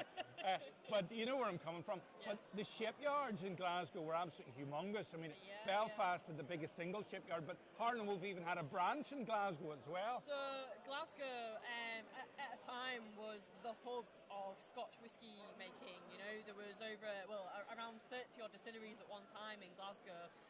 One by one, they slowly shut down. With Glasgow, the distillery being the last to shut down in 1902. There was an awful. It was crazy single malt. It is. It's a complicated thing because people don't realise that hundreds of years ago you needed to be near a port for the fuel, a train maybe for the distribution, a port for the distribution. Definitely came in handy.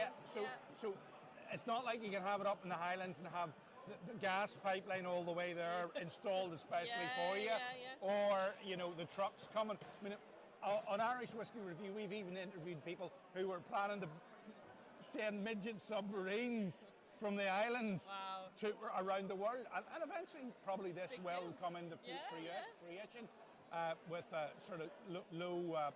It's like almost a submersible that just runs like early submarines, just below the keels of ships, and it goes all around the world.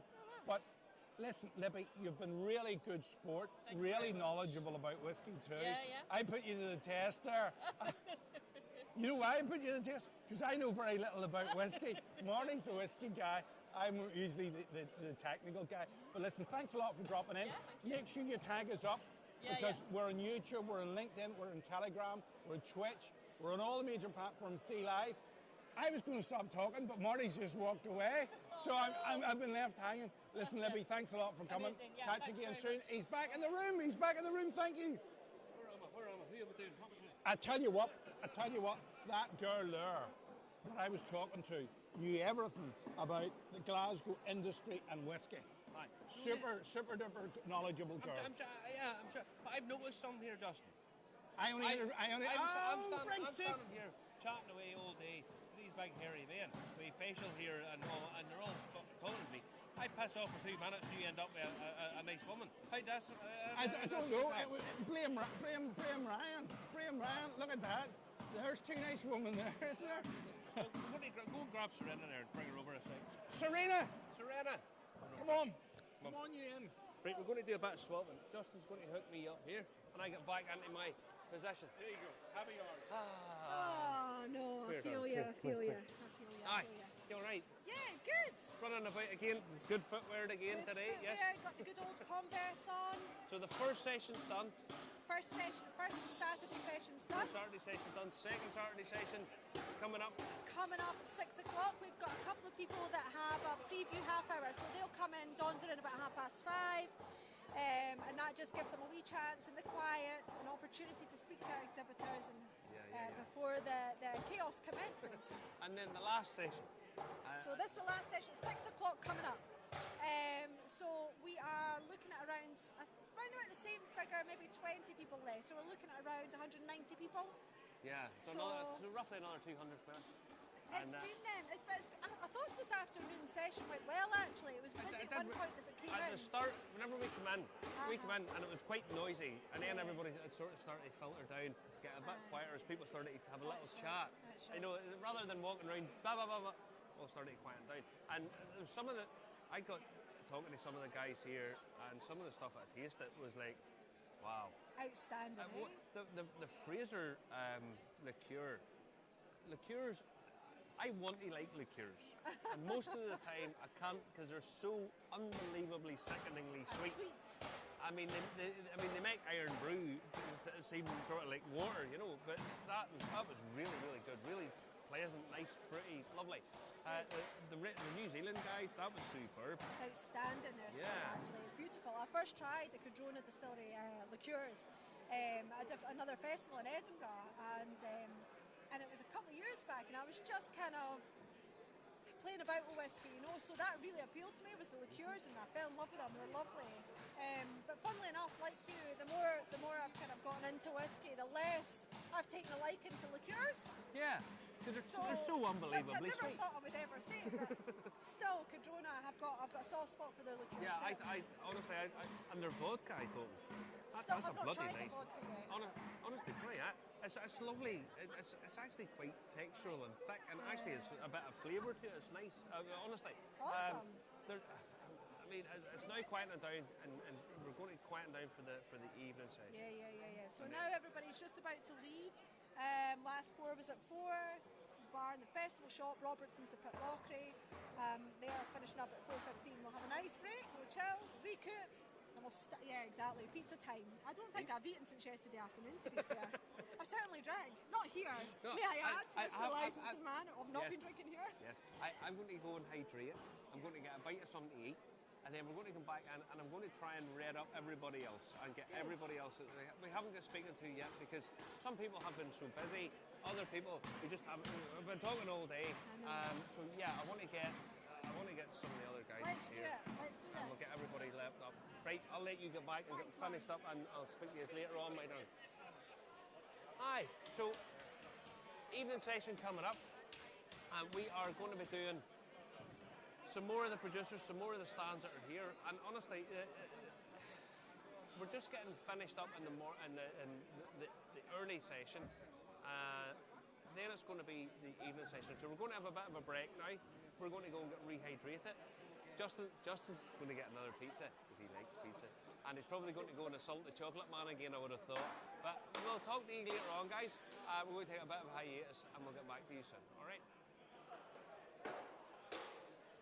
Great stuff, folks. Remember to comment, like, and share on Twitter, Twitch, Telegram, YouTube, LinkedIn, all the major platforms. Comment, like, and share. Join us again